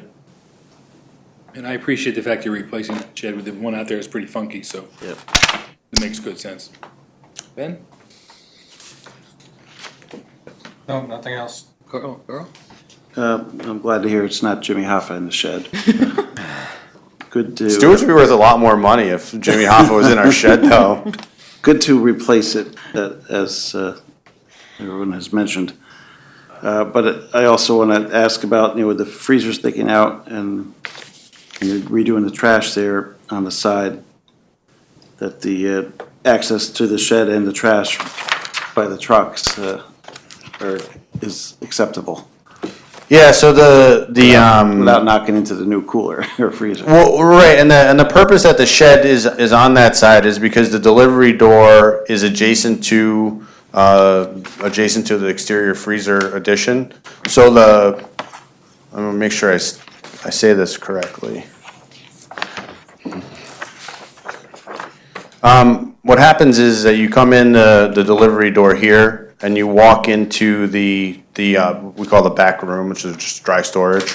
And then you have the ability to continue into the cooler. So that's where our milk and, cold beverage is stored. Or if you walk in the delivery door and you take a right, you go into frozen, which is where ice cream and the frozen goods are kept. So putting the shed on the back side actually enables the driver who delivers to this door to pick up anything that would be in the shed. So no one goes into the shed with a truck. Okay, There's no pallets or anything like that. There's no, just wondering about backing up along the side of the building there to the garbage as well. Okay, there's the truck. So here's the truck routing for the garbage, or I'm sorry, here's the refuse collection enter, and here's the refuse collection exit.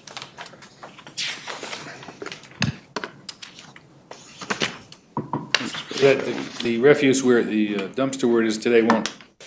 Yeah, the addition, the exterior freezer addition is shown on the refuse collection. It just looks like tight spacing. I don't know if it's worth having a bollard there or something that. To protect the freezer. That the garbage truck doesn't accidentally take it out at some point. There are 2 4-inch bollards on the front. But if you want them on the side, we can put them on the side. The side being the part facing the. They're facing the neighbor. There are 2 facing 44. I see the dots now. There are two bollards on the front, so that's probably sufficient. That they don't clip the corner there. Yeah, if you want to, if you want, we could put a third one on the side just to make their attention to the corner. Mm-hmm. Yeah, it could be useful. Don't want to just to get them that much further away. When they're looking in the mirror, give them something else to line up. Yeah, fine. Great. The other, and as you mentioned, we talked about the freezer noise. It's because the adjacent property, residential property, is fairly close. So I also wanted to ask about light spillage. What type of lights are on that side of the building with the freezer? They are all LED downlit fixtures. And they're all on that side of the building. There are 2 soffit mounted lights. I did not prepare a large photometric plan, but in your plans there are small copies. So is there okay, so they're cut off fixtures enough that they're downward? Yep, they are. So they're not shining into the neighbor's window? No. Okay, thank you. There is also a comment, there's one area of the plan that maybe we can work to just bring it back a little bit, because currently it exceeds by 1/10. If we can just, I'm sure that's in the comments, so. Yeah, I saw that, it's comment 10. So what I don't know, because of the LEDs, they're individual bulbs, you can back shield each bulb. Which is obviously one of the benefits of LED. So we'll just, if they're not back shielded, we'll back shield them to get that decrease. If not, we can move the fixture. Generally, the LED lights are great with saving power, but they tend to be bright, or very bright sometimes. Yeah. And I mean, we can decrease the Kelvin. Yeah, that's another method, but I'm sure you'll work with staff to address that. Yep, and also it's worth noting, especially for lighting, zoning actually has discretion. They have the authority to go out in the field and check up on lighting once there have been adjustments to a site. So if there is an issue, that may be remedied in that fashion too. Of course, we'd hope that it doesn't come to that, but. Yeah, because that store is surrounded by residents. Yep. Good to plan up front. That's all I got. Anything else? I move that the planning board grant conditional site plan approval for the 1200 Dutchess Turnpike Stewart Shop site plan amendment, subject to the following.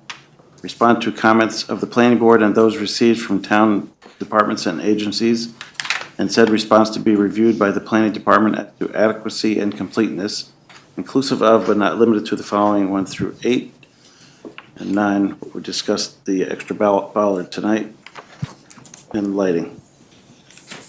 Second. It's been moved and seconded that we grant conditional site plan approval for 1200 Dutchess Turnpike Stewart Shop site plan amendment subject to the following, et cetera, 1 through 9, or 10, actually, 9 being the additional bollard, 10 correcting the photometric as called out in the comments. And call the question. All those in favor? Aye. Opposed? Motion carries 5-0. Architectural review. I would like to engage in architectural review. Thank you. The only element here that's changing is the proposed exterior freezer, and here's a sample of the material. It'll be this color.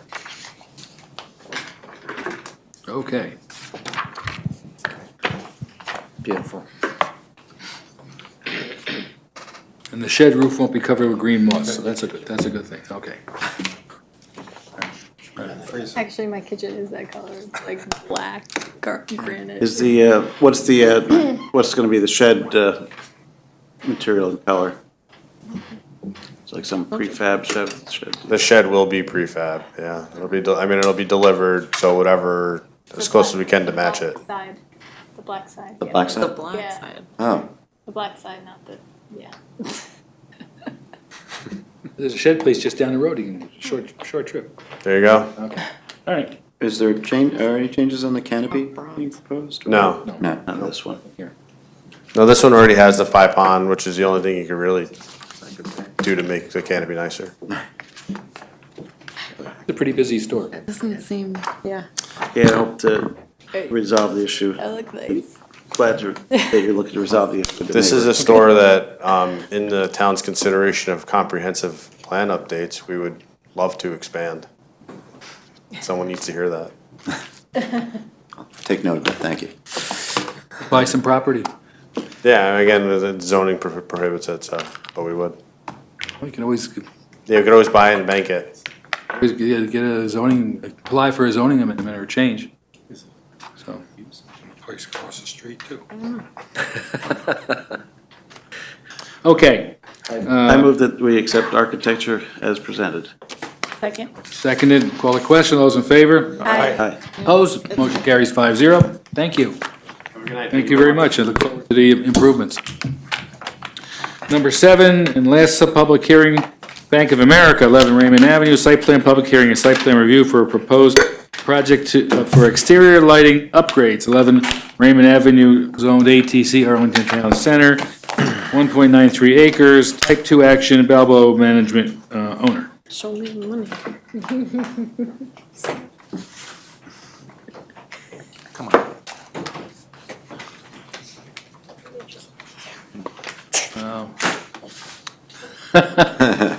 It is what it is. Thanks, Carol. Fana here. Good evening. My name's Jacqueline Menges from Project Expeditors on behalf of Bank of America. Here to present the exterior lighting upgrades to 11 Raymond Avenue. The bank goes around yearly to investigate sites. There are state requirements for security lighting at financial institutions. So in order to address those requirements and also conserve energy, they go to install and replace all lighting on site to LED. Oh, thank you. That's wonderful. Genius. Thank you. Perfect. Carol. MacGyver. Consummate professional. That's it. You're right. Thank you, Carol. Bank of America proposes to install 5 new light poles around the site. There's a drive-through after-hour night deposit box and an ATM in the interior entry vestibule. There will be excess lighting at the property line. Unfortunately, New York State's legislator does not give you a cutoff at your property line. So we would be going over the zoning allowance. There is no increase to lighting at the west side of the property, which is what is adjacent to residential. Our adjacent property is the back end of a parking lot for an auto body shop, so we don't feel there will be any adverse effect to the neighbors. May I open up? We have renderings here showing nighttime about how bright the lights will be. If you have any questions, please let me know. Thank you. You're busy tonight, Kristen. I am busy. I have been very busy. So thank you, Jacqueline, for your presentation. I will just jump directly into seeker. This is a type 2 action requiring no further environmental review. Obviously, there might be discussion. Ask for clarification. Jacqueline is the expert in the room regarding the lighting, especially at this particular location. She has come prepared with photos, examples, and also of the lighting fixtures that would be utilized at the site. If you're concerned about glare, I know that has been brought up previously. Otherwise, there might be some other comments from Town Attorney Lisa Cobb. If the board is so inclined, you can open the public hearing. We did receive comments from Dutchess County Planning. You should have received them as an addendum for your packet this evening. So we would be able to discuss any comments that were provided and go ahead with, if the board agreed, issuing a conditional approval. Okay, thank you. Shall we open the public hearing? Move the public hearing, we open the public hearing. Second. Okay, call the question, those in favor? Aye. Aye. Opposed, motion carries 5-0. Nobody here, Carolyn, okay. I move we close the public hearing. Second. Oh, wait a minute, hang on. Which one are we gonna do here? Let's see. Are we considering deferring action, or are we considering? Second. Second, right? Yeah, all right, so I move that the public hearing be closed. Second. Moved in second, all those in favor? Aye. Opposed? Aye. Motion carries 5-0. Okay, now. Anything more from? No. Okay, we go around, let's start with Peter. I understand the need for additional lighting around around the bank, particularly, I guess the drive-through, and you have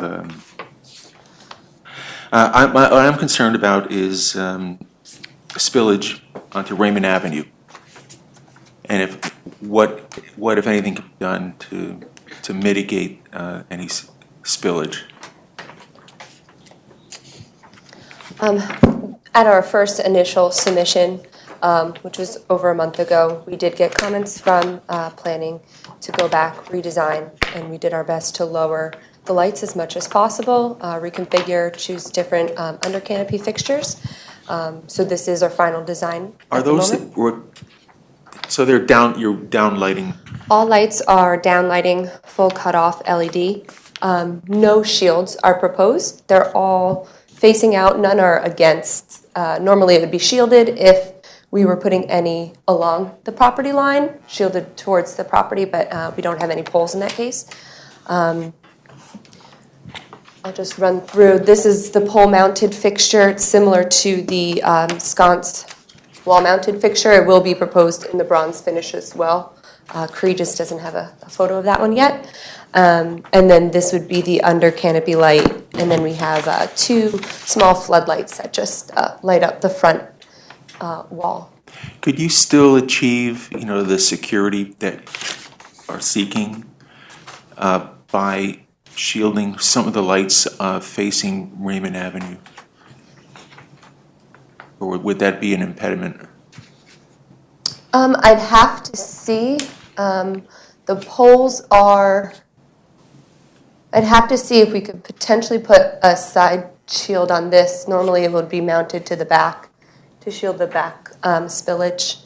I don't know if they have a shield for the side. Well, it's something that you could look at least. Absolutely. Thanks, thank you. Something that you could look at, if at all possible, we would want, I would think, if it's doable. If it's doable, we will gladly agree to Yeah, so we'd installing like shields. I would assume, focusing on the 2 poles closest to the road, we have AP1 and AB2. Yeah, I'm thinking only on side. Yep, those 2 poles, there's 3 fixtures there. Right. Thanks. No problem. That would be very helpful. Yeah, I'll confirm with GMR, who's our lighting designer. Okay, you got that, Krista? Yep. Okay, Nicole? Yeah, I mean, when I initially looked at this, I didn't see a problem with the lighting because, like you said, on both sides are businesses. And if anything, they would like the spillage over of light, you know. But that was a good thing that Peter had brought up about the glare. Obviously, we don't want that kind of spilling over into the road. But other than that, I think it looks good. I think they pretty well covered it. I think we're good. That's a good comment, and we'll see if we can make that happen. The only thing I'd mention, would make, Peter's, you're protecting the traffic clearance if somebody's driving by, but also make sure the hurricane's okay with, none of these they're all downward, so there's nothing gonna be. They're all the same landlord. It's all the same landlord, and actually our landlord is the owner of Hurricane Grill. Okay. It's Just wanna Angelo. make sure, because there's He's- outdoor seating right there, and if somebody's sitting there and suddenly there's a bright bright LED light. light in their eye, that'd be hard to eat, so It's been discussed with him, he's happy with Okay, the design, terrific. he's okay with everything, yep. that's great then. All set. Mr. Chairman, just Yes. quick. I was just curious, looking at the lighting plan, there aren't any foot candle values shown for the freestanding pole AB2, which is by the hurricane side. Right. On the entrance road, just curious why there isn't any. Computer Computer error, right? No, actually, what you're seeing, the first plan is an overall lighting plan. It's calculated for the full site at grade, so you'll see the lighting levels at grade around that pole. With the security lighting plan, it's a quick, simple plan that they draft up for the bank. It shows a 50-foot zoning radius, around the ATM and night deposit box in the drive-through, which is part of a compliance zone. There are additional drawings. I didn't have time to bring them for tonight. Okay, I mean, I see now, so it's shown on C3. C3, It's showing that C3, which is the compliance. overall, okay. Yep, it shows the compliance radius at the 2 spots, the ATM and the deposit box. And the floodlights on the building, I drive by there every day, or every, night, are they currently there now? Let me take a look. Floodlights on the building that are going to illuminate? It's pretty dark illuminate the over wall? there right Is now. it? Yeah. Your It existing. needs to be brought up to some level. Yeah, Yeah. yeah. I was just curious if they have them there They're now. building during the day. It's no big deal, don't worry about it. Okay, I In the think I did drive-thru get there plans. I don't see them on the survey, but it might just be too small and not noted. In general, better to illuminate the area better, but as long as it's not glaring in somebody's eyes. Yeah, somewhere, and so. those will be just a little bit more architecturally interesting they're on rather than the building a wall. downlight. Yeah, they're on the just shine building up on the wall. wall. Okay, let's Give go. off some light. I move that the planning board grant conditional site plan approval for Bank of America, 11 Raymond Avenue site plan amendment, subject to the following. Respond to comments of the planning board and those received from town departments and agencies. And said response to be reviewed by the planning department for adequacy and completeness, inclusive of but not limited to the following, 1 through 4. Second. And And number sorry, 5, and number 5, Peter's comments tonight about the they cut the shield. cutoff on facing Raymond Avenue. We have a second? Yes. Moved and seconded. Call the question. Those in favor? Aye. Opposed? Motion carries 5-0. Thank you all. Have a great evening. Thank you. Thank you for your patience. Okay, application, plan review. Well, you know what? I'm not sure we need to do this. Anybody in the audience? I ask for a motion to allow public comment on any of the other items on tonight's agenda. We ask that you please limit your comments to more than 3 minutes. The planning board will consider any comments made during this portion of the meeting, but will not respond to them during the meeting. So moved. So moved. We got a second? Second. Moved, seconded. Call the question. All those in favor? Aye. Aye. Opposed? Okay. Anyone in the audience wish to talk on any other agenda items? Seeing no one, I move that we resume the meeting. Second. Call the questions. All those in favor? Aye. Aye. Opposed? Motion carries 5-0. Adams Ferryker Farm, solar panels, site plan review regarding installation of a 28.776 kilowatt, P, what's P for? WP, ground-mounted solar electric system consisting of 88 modules, 759 Dutchess Turnpike, Type 2 action, Adams Ferryker Farms owner. I think that's supposed to be a H kilowatt. Sure you have enough for the board members. I can Probably share H kilowatt hour. H, He doesn't make sense. No, you can ask him. kilowatt. Thank you. P, KWP. Kilowatt hour? Maybe it's an H. We got all the Central Hudson guys here. What's a KWP? That's DC rating of solar panels. Oh, okay. Sorry, out of your league. You don't do DC, right? Yep. Just figured I'd ask for some help. Good evening, I'm Jeff Irish for Adams Ferryker Farms. They wish to construct a 28 kW ground-mounted solar system right in front of the existing greenhouses. It received no comments from most of the town departments. There were some questions from the zoning department, the town planning board, and the town engineer. We've distributed a documentation set which answers all of those questions, clarifies the situation. I'm here to answer any questions you might have about any of that. Okay, thank you. Yep, this is, there's solar panels proposed towards the rear of the property on a strip of grass on the south side of one of the greenhouses. It's mostly surrounded by other of the various activities at Adams Ferryker Farms. And it is identified as a secret type 2 action, so it doesn't require any environmental review. We reviewed the plan. There's some technical information to be provided, but we didn't identify any issues overall with the proposal. And I believe zoning.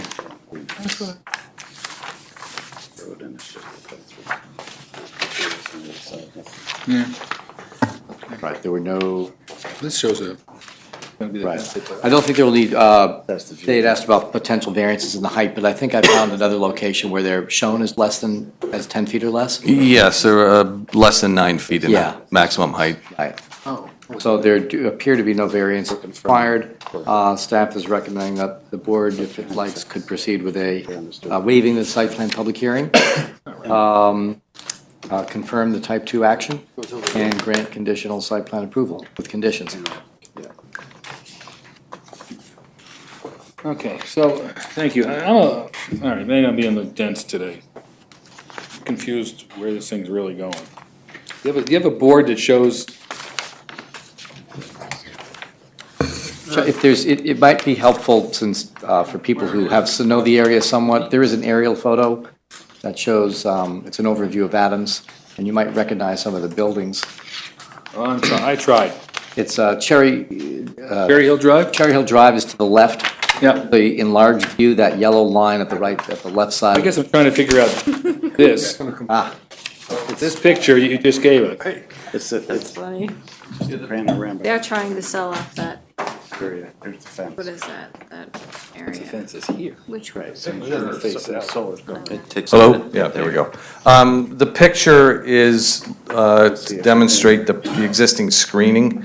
That's if you're standing at the center of where the solar array is, looking south towards Route 44. There's already several lines of screening fences that have been erected to hide largely from public view their fenced storage yard. Right. and their landscape storage All right, yard. all right, I'm good. So, Thank you. So, what else? Anything else? Comments from the board? Nicole? Yeah, I don't really have much. I had two. The one was, will it exceed 10 feet? You just said it's about 9, less than 9. less than 9, Less yes. than 9, and my other was, if it'll be screened, but if you already have a fence there, then it's already screened, so. Answers both my questions. How high off the ground are these? Pardon me? How high off the ground? And, just less than 9 feet. There's the drawing labeled site map in the bottom left corner shows 8 feet 10 inches is the nominal height above Okay. ground. Okay. Anybody question? I had a question, I was back there today, and there's a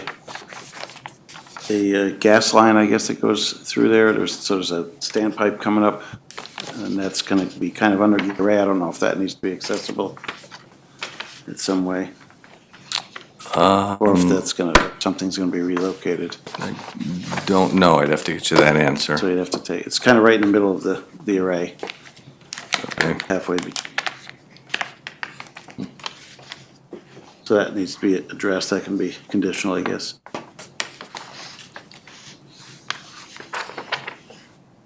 And the only other thing I was gonna bring up was, it's basically a road there. There's a lot of trucks going by. I'm assuming, you may want a couple bollards to, protect the solar array. Yeah, there are 2 bollards indicated on the site map at the southeast and southwest corners.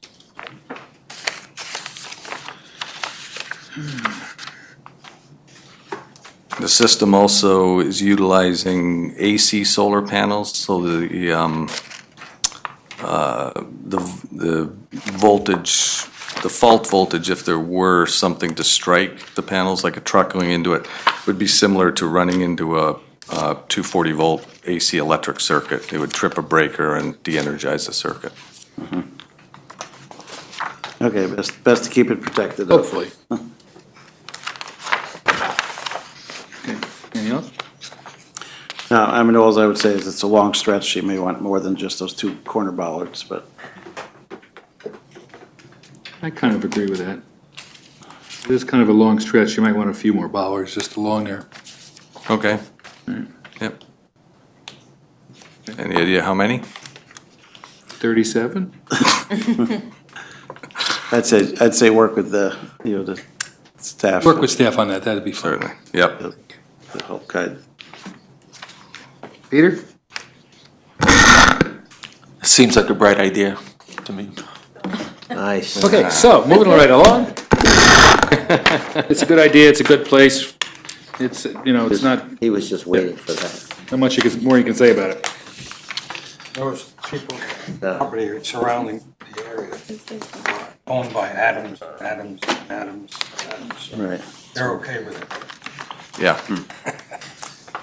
You had a family meeting.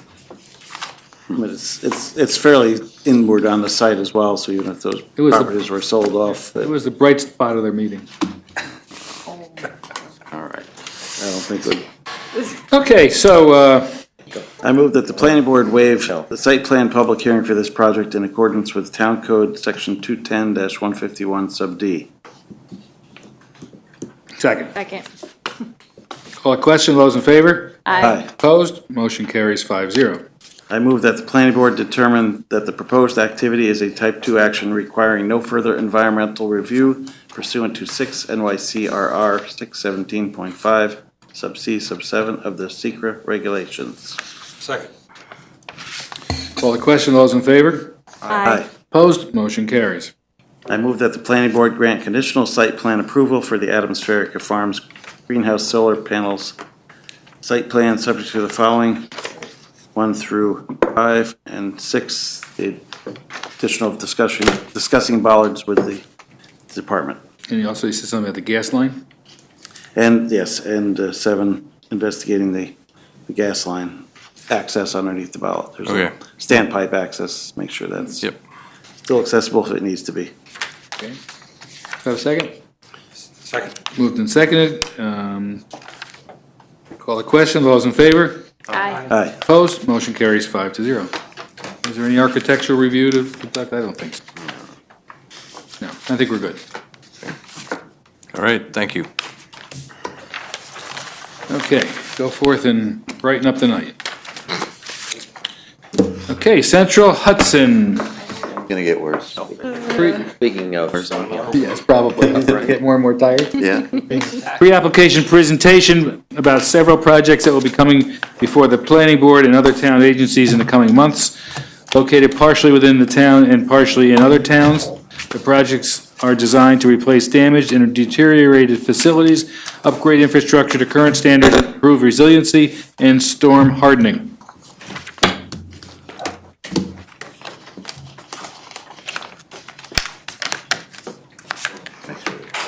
Jeff Irish, right? Oh, we can always do it from here. Because it was stamped, he had his PE stamp. Here it comes. Oh, that's, well, that's what he said. But you weren't, you need to pay attention, that's the problem. Here. Oh, is there? Yeah. Good. Modern technology. Yeah. Should be the third time. Actually, if you think about it. Good start. Oh, my God, yes.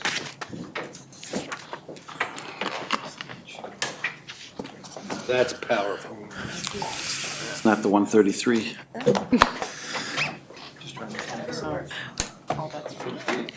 Yeah, thank you. Thank you.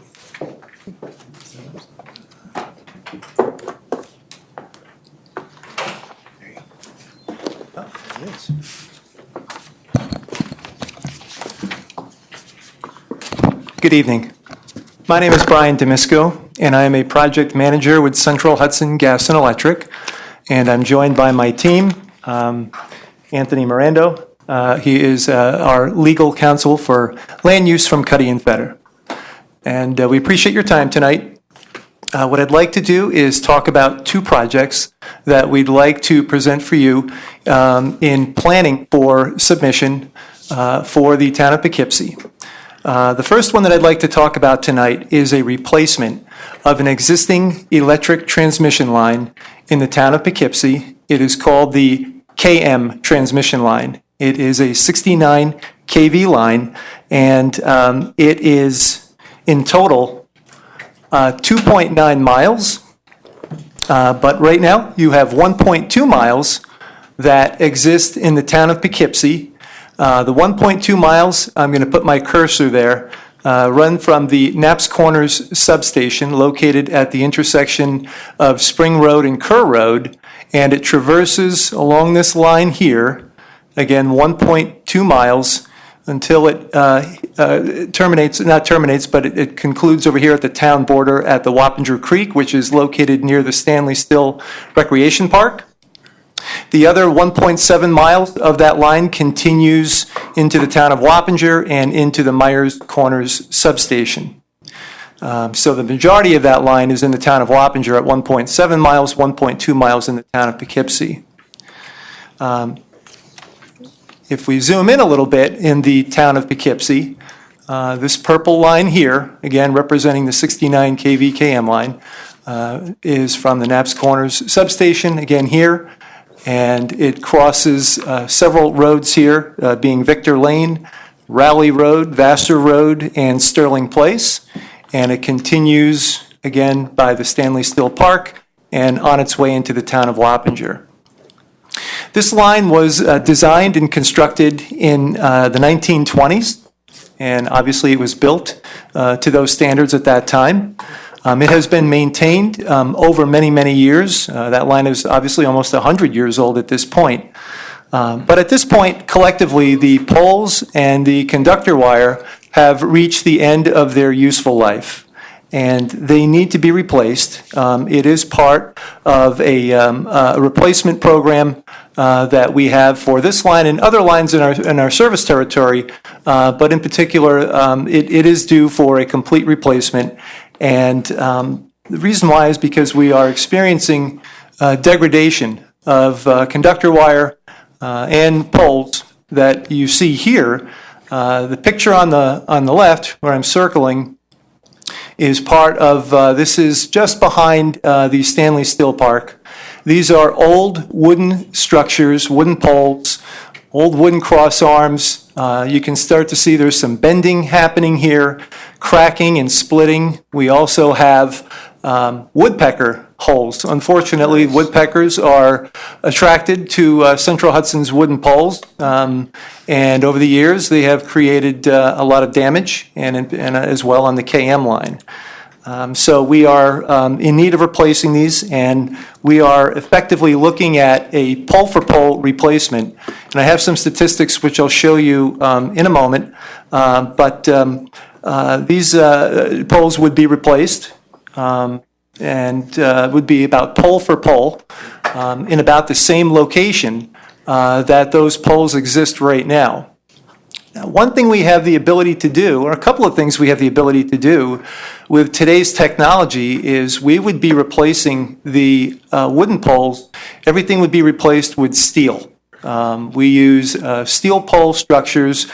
These are CAD drawings that you see here, and the replacement poles would actually be a weathered brown steel, which would look very much like the brown wooden poles that we have in the field today. But these are CAD representations. The wires, the phase wires would be hung, if you will, from these brackets.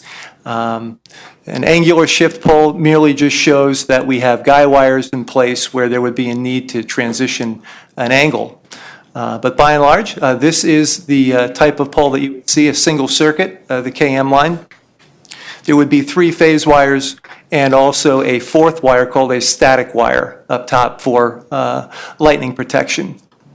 Now, one of the things that we'll benefit from, the community will benefit from, is that by today's standards, these poles and this wire and this design would all be put in place in accordance with current NESC, National Electric Safety Code compliance, which means that we're going to be able to retire the old system. We'll have enhanced lightning protection on this line. We'll have sturdier transmission lines. We'll also have system reliability enhancement as a result for years to come.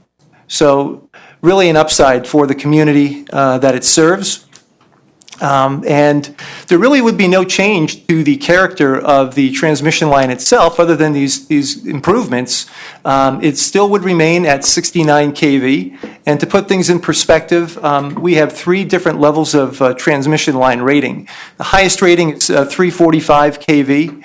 Then there's 115 kV, and then you're down to 69 kV, which is what this line is, a 69 kV line.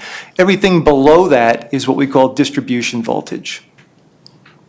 What we would like to do is replace, there are currently 23 existing poles in the town of Poughkeepsie on the KM line. And we would like to replace nearly 1-for-1. We actually would reduce or eliminate 1 pole in the replacement with our design, resulting in 22 poles. They would go in about the same place. The one benefit that we have by today's technology that they didn't have in the 1920s is GPS coordinate positioning. So one thing we'll be able to do is where there is any little bit of misalignment of our poles, pole for pole, we'll be able to make that alignment perfect with GPS coordinates. So that will help for a better design yet in the field. As you can see, the average pole height of the 23 poles currently about 53 feet. The replacement poles would have an average height of about 54 feet, so about a 1-foot delta, an increase. Maximum pole height currently is 66 foot. The replacement would be a 63 foot, so we'd have a 3-foot decrease in the maximum. Minimum pole height would be nearly the same. Right now we have a 40-foot, would be the shortest pole, we'd go to 41 feet. So by and large, as you look at those numbers, and this is a higher level review, those numbers are generally about the same across the board, very non-material change. And again, 1 less pole. We would like to file our site plan application for the KM line replacement in August. and then come before the Planning Board in September. We do anticipate that the Town of Wappinger Planning Board will have the lead agency for seeker review, recognizing that they do have the lion's share, the majority of the KM line in the Town of Wappinger.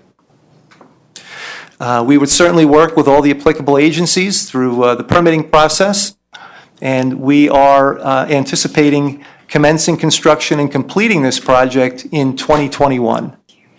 That might seem far away, but we do have a lot of planning as well as the permitting process and the budget process that we go through for going out for contracts and material acquisition and generally related activities to construction management.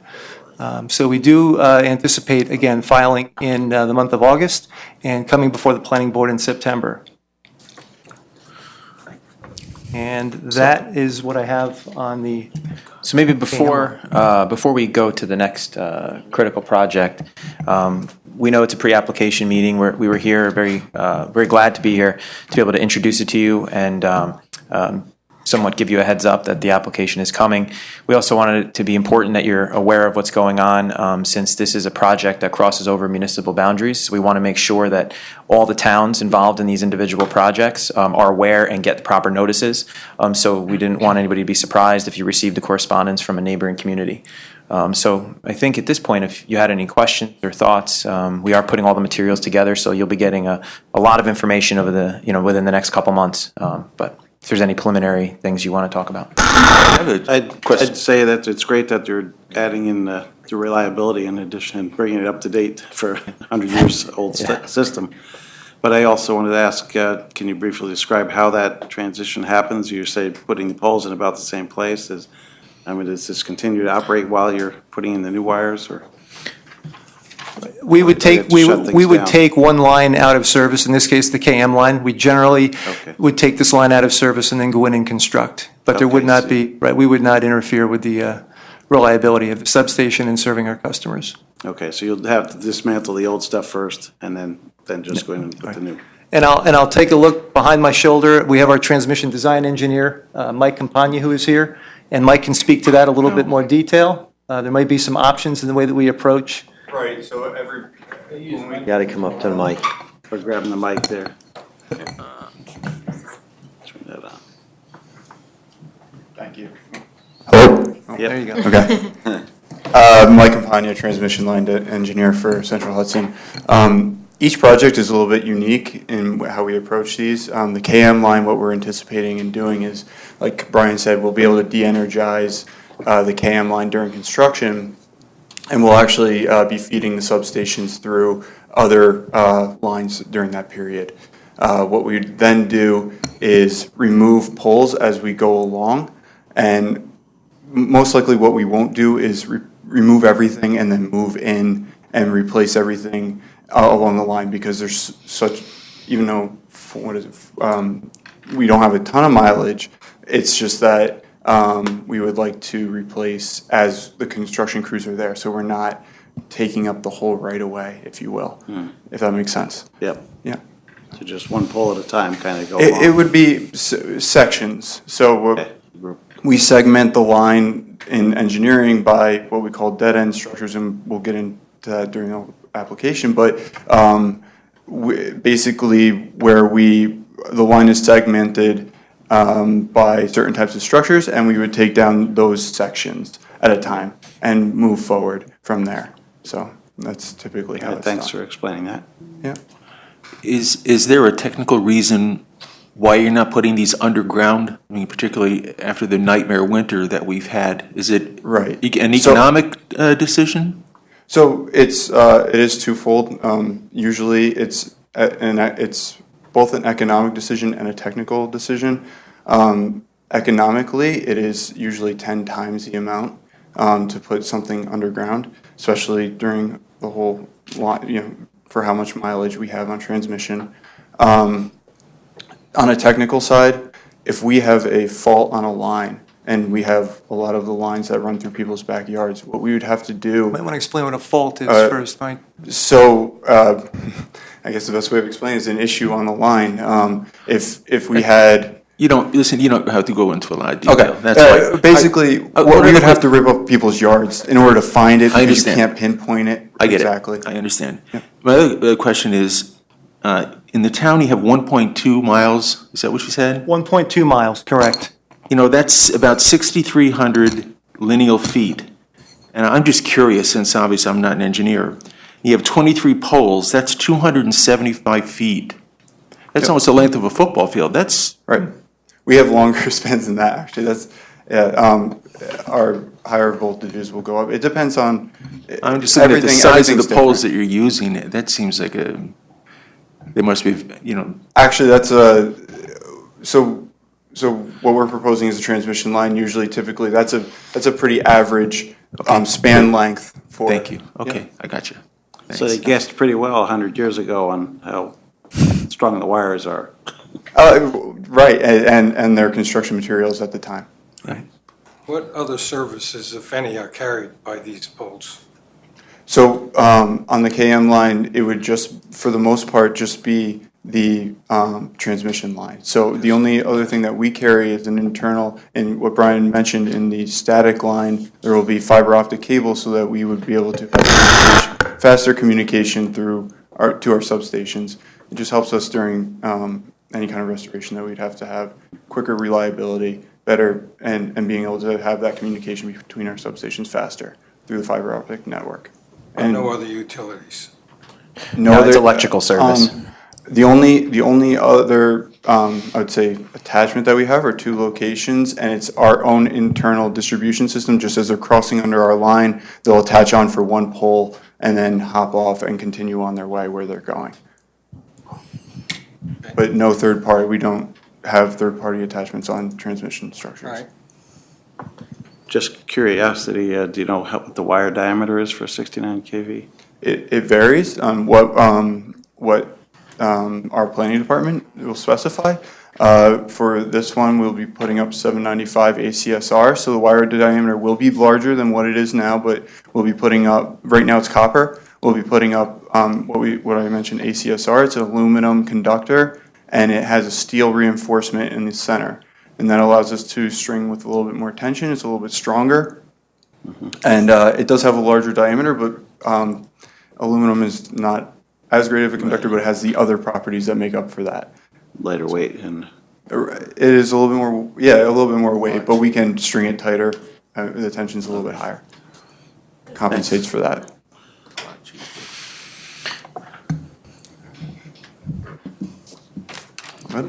Thank you.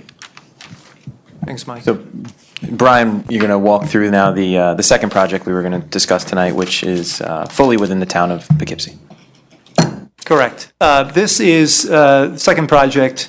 Again, another critical infrastructure project, the new Knapp's Corner substation, which would replace the existing Knapp's Corner substation. It is a separate project, independent of the KM line that we just reviewed. The KM line does tie into this substation, but those are 2 independent projects, one not requiring the other to be done. This is about maintaining and improving our electric service reliability. We all know how critical our service is, especially during storms. And we have seen over recent years the storm damage that comes through. The propensity of storms seems to be getting worse, not better. And it's extremely important that we not only keep our transmission and distribution infrastructure up and running to its best capabilities, but as well as our substations. A substation, if you're not sure, it's a critical hub or a nexus that is linking between our distribution circuits, which feed our customers, and transmission lines, which are coming in, stepping down that voltage in this case to distribution voltage and allowing those circuits to be fed to our customer base. We have several transmission lines at the Knapp's Corner substation. We have a number of distribution circuits, so it is a very, very critical part of our infrastructure, as is every substation and every piece of our equipment. So that really is what the role of this substation is, and in particular the Knapp's Corner substation, which I'll put up there. The Knapp's Corner substation, which is located right here at the corner of Spring Road and Kerr Road, Route 9 being out here. This is the Chestnut Plaza. I believe there's a restaurant here and there's a car dealership here. It gives you a sense of perspective as to where it is and some of our transmission lines that are routed through that station. It serves a significant customer population in the town of Poughkeepsie, industrial, commercial, and residential. On the industrial side, IBM, Tilcon, formerly New York Trap Rock, are fed through this substation. The Route 9 commercial corridor, including the Galleria, and up and down what we call the Strip, Route 9 Strip, commercial corridor as well, and a number of commercial, residential customers as well through a plethora of distribution circuits. This particular substation was built in 1941, so more than 3/4 of a century old. It was upgraded in 1953. And since that time, it has gone through a number of equipment replacements and upgrades through the years in accordance with the practices and standards that Central Hudson has had in place. We are at a point where this station is no longer able to be upgraded, simply because it has become overcrowded. And not just with what you see above grade, but below grade as well. Cabling, wiring, conduits, and the above grade equipment itself has reached a point of no longer being able to find room to do upgrades. And that is a real problem for us. That's a concern. And we're at a point where we need to replace this substation. And the picture you see up here now, again, it shows where the existing substation is, and it shows the parcel that Central Hudson owns, approximately nearly 7 acres in this box here. And I'm just going to go around there. Okay. The existing Knapp's Corner substation is very close, as you see, to Spring Road. And in fact, by today's standards, town standards, it doesn't meet setback requirements. As I said, it has experienced overcrowding of both above grade and below grade assets. We cannot do the kinds of upgrades with our equipment replacement and maintenance programs that are required for the future. It has, in effect, reached a point of obsolescence. So what we'd like to do is we would like to replace this substation and build in this area here that Central Hudson owns in this property.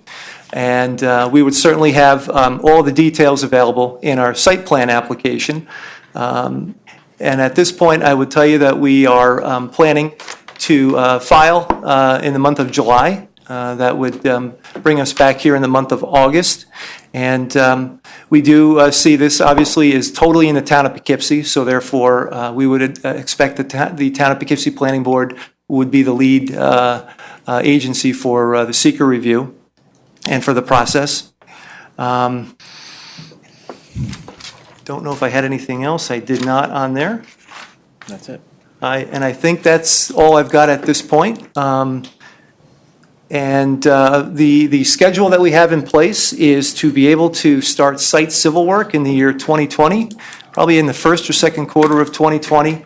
And we would like to go fully operational in mid-2021, having that new station in place. What's critically important is that we be able to maintain our service and reliability for customers using the existing substation. And we would not be able to, in effect, turn off that substation, if you will. It's required that we maintain existing service with the existing substation. We would tie in, and if you'll excuse me one moment, I'm just going to bring us back to the slide here where I can bring this back in.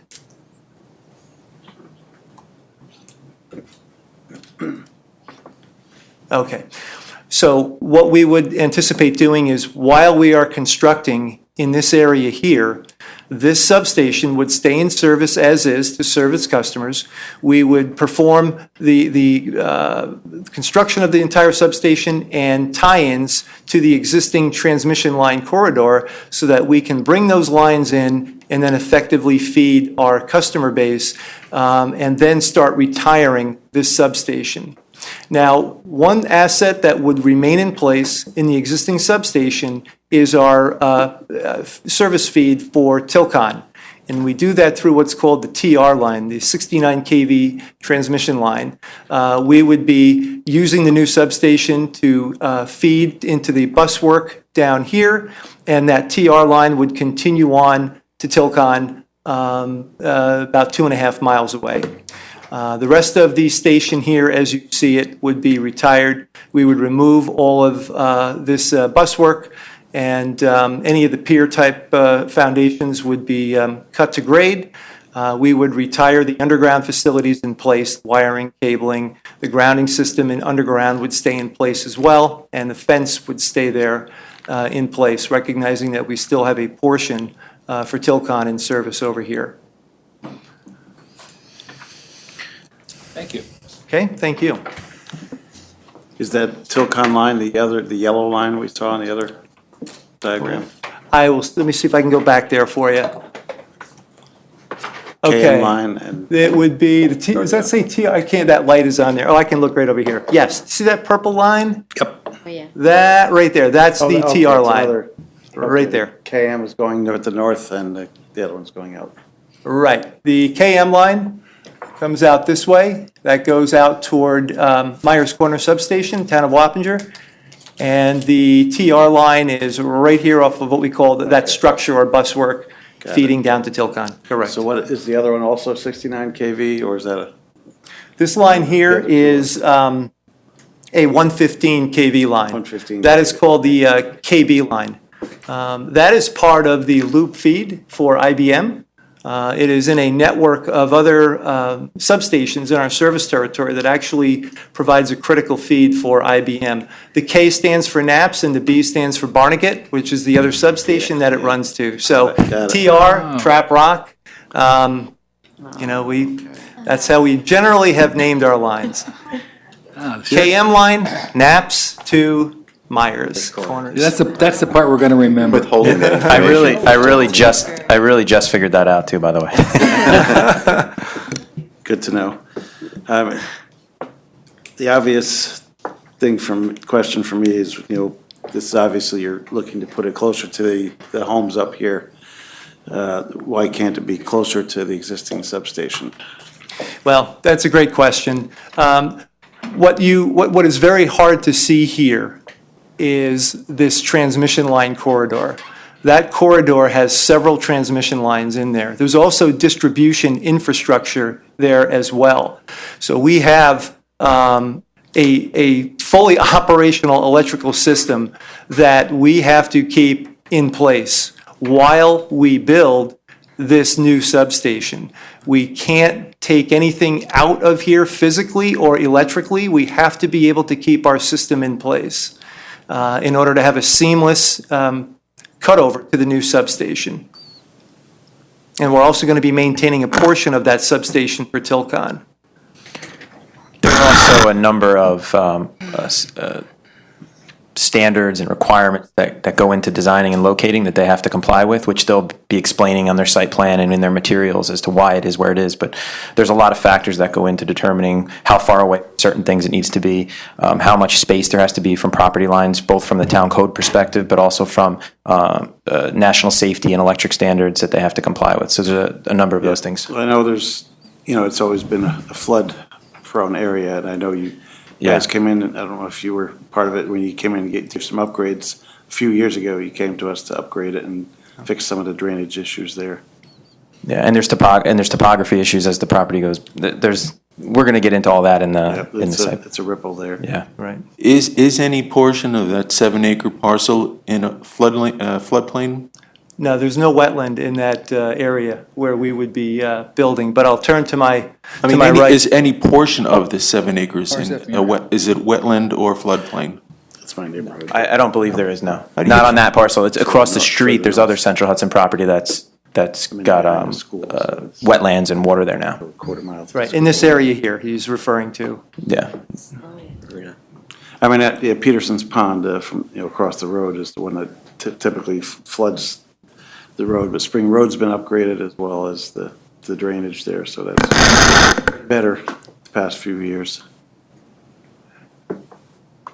And then the other obvious things I want to just add into that we're going to be concerned about for the neighbors is now there's light.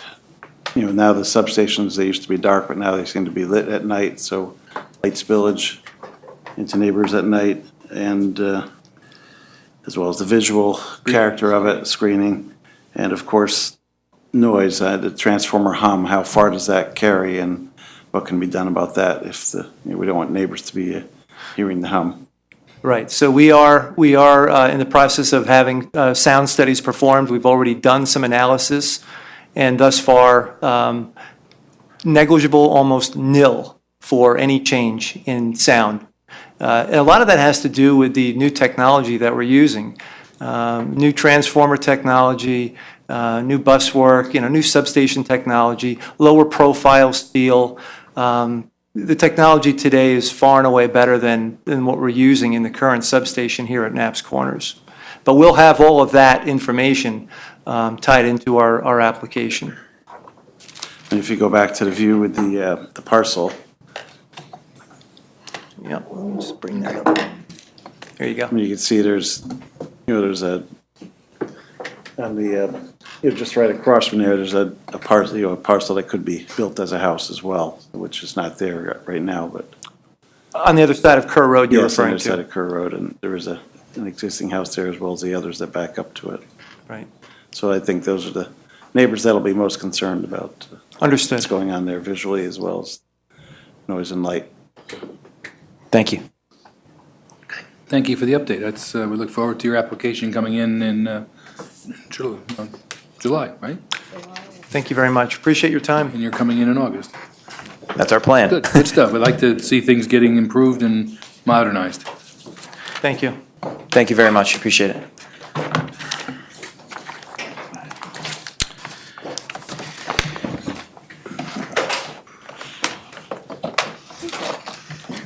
Friendly Honda Comprehensive Plan, time extension of site plan completion for a previously approved site plan for comprehensive building, site plan improvements throughout an existing motor vehicle sales and service facility to expand from 5 to be expanded from 5 to 6 pools. 1121, 1159 Dutchess Turnpike, Zone BH Highway Business, 5.64 acres. Secret negative declaration was dated June 21st, 2012. Site plan approval, July 19th, 2012, Dutchess Facilities Management LLC. Hello. Good evening, ladies. Good evening, ladies and gentlemen of the board. My name is Rich Cordona with JMC. We're the civil engineers on the job, working with Friendly Honda, Dutchess Facilities Management. What we have here, first and foremost, we are requesting a short extension for our permit approval that we've received for site plan completion. Looking for, I believe it's a 120-day extension for that to wrap up certain loose ends on the site regarding construction compliance, as-built, and some legal agreements for stormwater. We are looking to take care of that. That's basically depicted on this drawing that I have right here for Phase 1 site plan, which actually brings me to the second portion of what our request here tonight, which is to adopt a phasing plan for the site. Previously, when our site plan approval was granted in 2012, it was anticipated that we were going to do portions of the site work in different phases and basically have everything handled and addressed in a timely manner. Unfortunately, due to financial circumstances, we've had to stretch different portions of the site out, where we started the construction of the new prep building, which has been completed, and then we moved over to the service bay area, and then new driveway entrances, and the demolition of, there used to be a Sprint building over here. We converted that to a parking area. So it's been a master plan on this project, and it's been a whole bunch of different items and different features. So what we've done is we've broken it up. This is the work that's been completed to date on the site. which we would like to adopt as a Phase 1 for the plan. And then what we have over here is we have a Phase 2. And a Phase 2 represents some smaller portions of the project that have yet to be completed, namely the construction, expansion of a service building, which will provide additional 6 service bays.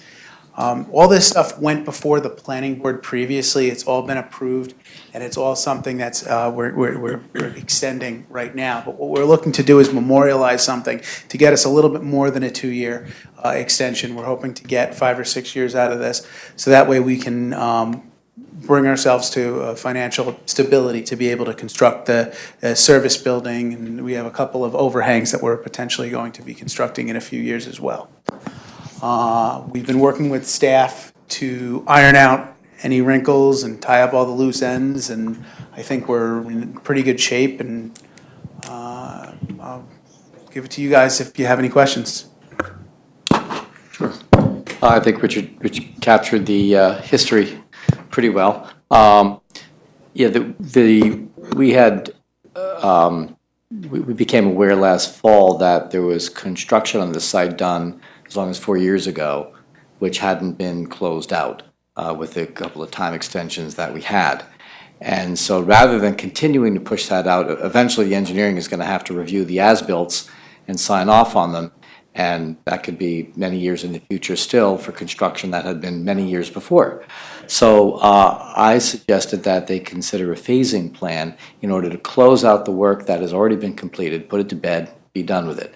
And then for the work that they that they want to defer and are not ready to get to at this time, if it was placed onto a phasing board that the board was interested in approving, that could be deferred to a date specified by the board. So that it would do as that's what it would accomplish. To that end, the first action that Rich requested, the time extension, that runs out on July 18th. So if nothing happens tonight, it expires. What's left is done.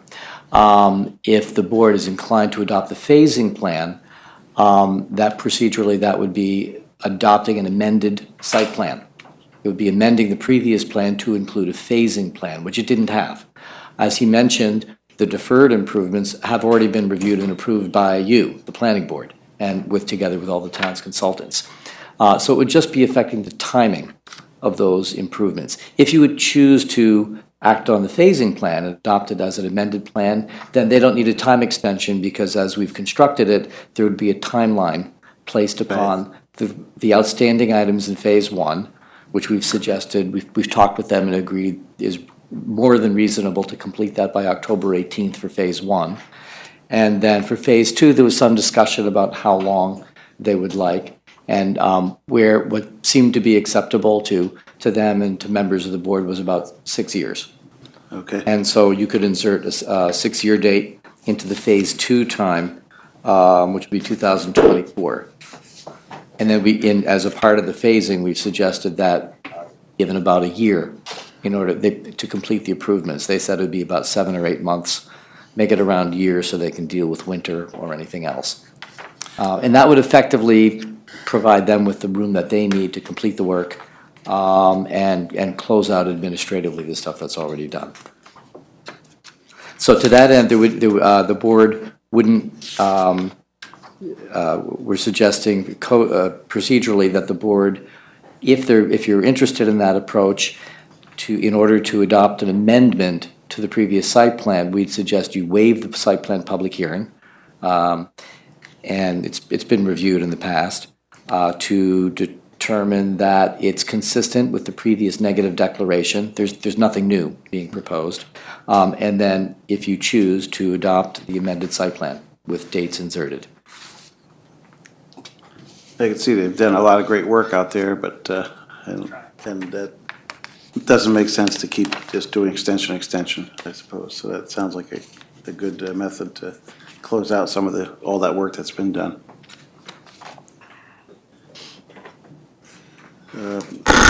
I agree with Carl. However, I think we need to have statutory authority to do what's being proposed. I took a quick look at that when you raised the question earlier, and There's nothing specific that you're allowed to do an amended site plan at any time. And I took a look at the town code and I took a look at our code and the state guidelines. There's nothing in there that would prohibit us from doing that, but there's nothing in there that also, on the flip side, explicitly authorizes this type of thing. But amended site plans are routine and contemplated in the statutory scheme, so. I'm just reading here under the summary and site plan comments. Town zoning 210-151J specifies the site plan approval shall be void if construction is not started within 1 year of the date of planning board approval and completed within 2 years of the date of such approval. And I'm asking, where is the statutory authority to basically void? Right, and I think that's the reason why in the past it's been extended every 2 years, right? Which is what we've been doing, and the notion of amending the plan this time to include a timing component is, again, as Lisa indicated, not statutorily prohibited or permitted. It's just silent on the issue. So we're making that a provision in this amended site plan.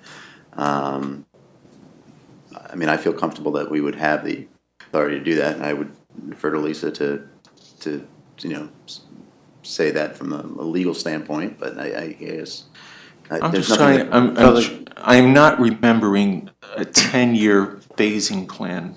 I mean, can you? We see them with subdivisions frequently, right? I mean, that's much more common. Right. This is not a subdivision, obviously, it's all on the one parcel, but again, there's nothing that prohibits, that I'm aware of, a site plan from being phased if that's desirable and it meets the intent of, what we're trying to achieve with our planning. So if the We'll be expecting something similar, for example, with Hudson Heritage. Also, McDonald Heights in front of you. We don't have specific timeframes on those yet, but we're anticipating that the timeframes on those will be substantially more than 2 years. 6 years out, so it'll be 2023. So is our legal guidance that we have the authority to do this? Yes. Okay, all right, fine. Okay, that's a good question. Yeah, I mean, it makes sense. I mean, we do have other projects that are phased. and- Going in. In multi-year segments, so the code must allow for that, and in some way other than but the site plan you're saying is tied to the 2 year. Any other discussion?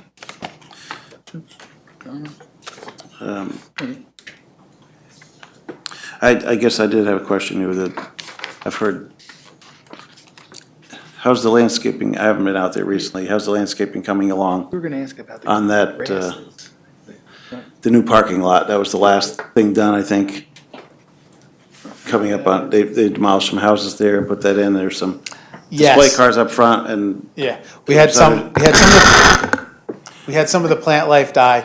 Unfortunately, it's the course of construction, so we do have, those plants are being replaced if they haven't already.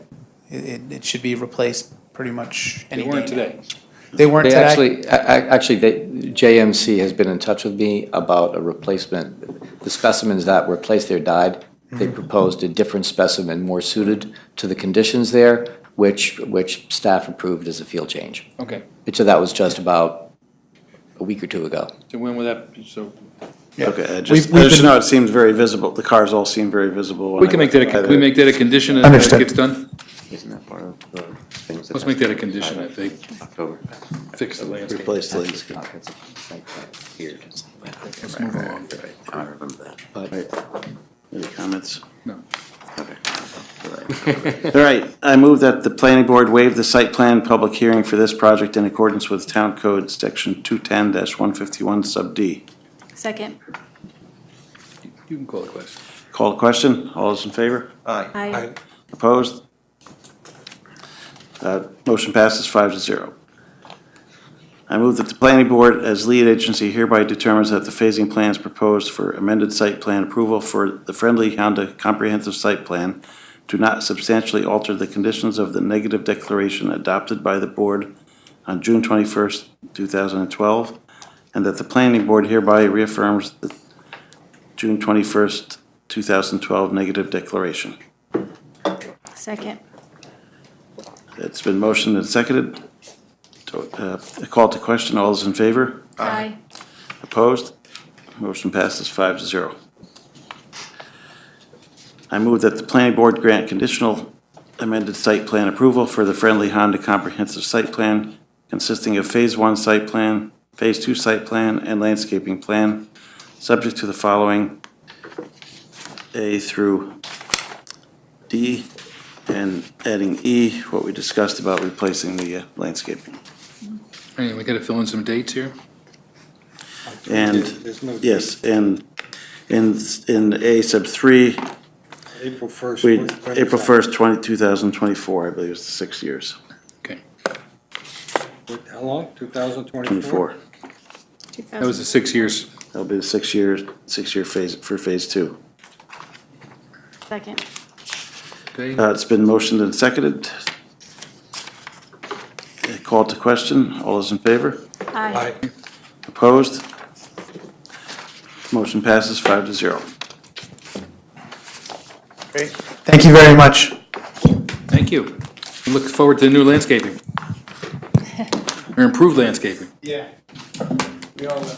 Okay, other business recommendation to the town board, planning board to make a recommendation to town board regarding McDonald Heights Center District proposed zoning limits. Okay, on June 6th, the town board initiated a review of a set of zoning text amendments that were proposed by the planning department for the McDonald Heights Center zoning district. The town board set a public hearing for July 11th, 2018 as part of the code. They must also refer the matter to the town planning board for an advisory report. The amendment, which you have a copy of in your packet, is really intended to do two things. It does clarify some of the language that's unique to this zoning district that's been problematic as we've tried to work with the zoning language. But primarily, it's there to address the future re-subdivision of portions of the Eastdale Village project for financial purposes. As we've discussed in the past, with similar to the open development area designation that the town board recently adopted, we anticipate that as this development unfolds, assuming it is approved, that there will need to be new parcel lines drawn for financing purposes. And so things like the setback requirements and everything else, though they work today, would presumably no longer work under that arrangement. And so we would have to then be in a position where there'd be endless variances that would need to be approved for each of these re-subdivisions. So the thought was to simplify that process, that we can give the planning board some flexibility to waive those area and bulk requirements when reviewing lots in those future re-subdivisions. So that's really the intent and purpose. At this time, the planning board is being asked if it feels comfortable doing so, to make a recommendation to the town board regarding the proposed zoning amendment. And of course, our recommendation is that it be a positive one. So. Any discussion? Question? I just hope that but the town board is not opening up a Pandora's box here, because I think we have other development centers in the town. And I just don't know how you can isolate what we're doing here, not us, but how the town board can isolate what is being done here from other development centers within the town.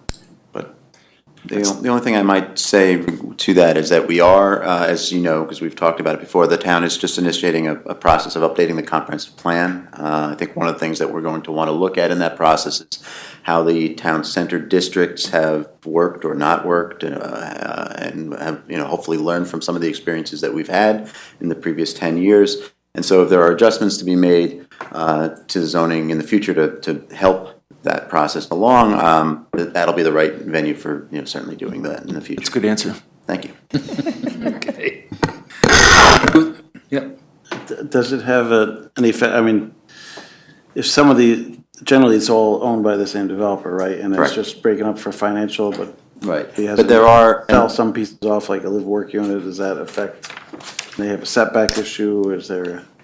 Right, so primarily, they may have different owners in the end of components of that project, and that's what we're talking about. But I think your question is about there's I think 4 or 5 other parcels that are within the zoning district that are not owned by the developer of that project. And so this does account for the fact that those other property owners do exist and takes that into consideration. But it doesn't prevent them. Okay, the houses and whatnot. Right. Adjacent. Okay, all right. I'll move that the planning board convey a positive recommendation to the town board regarding proposed zoning amendment, text amendment for the McDonald Heights Center, MHC District. Second. Moved and seconded, call the question, all those in favor? Aye. Opposed, motion carries 5-0. Is there any other business? Nothing? I move we terminate the meeting. And we just adjourn. Adjourn. It's moved and seconded, we terminate the meeting, all those in favor? Aye. Opposed, motion carries 5-0. Good. Thank you, everyone. That's Thank you. Back to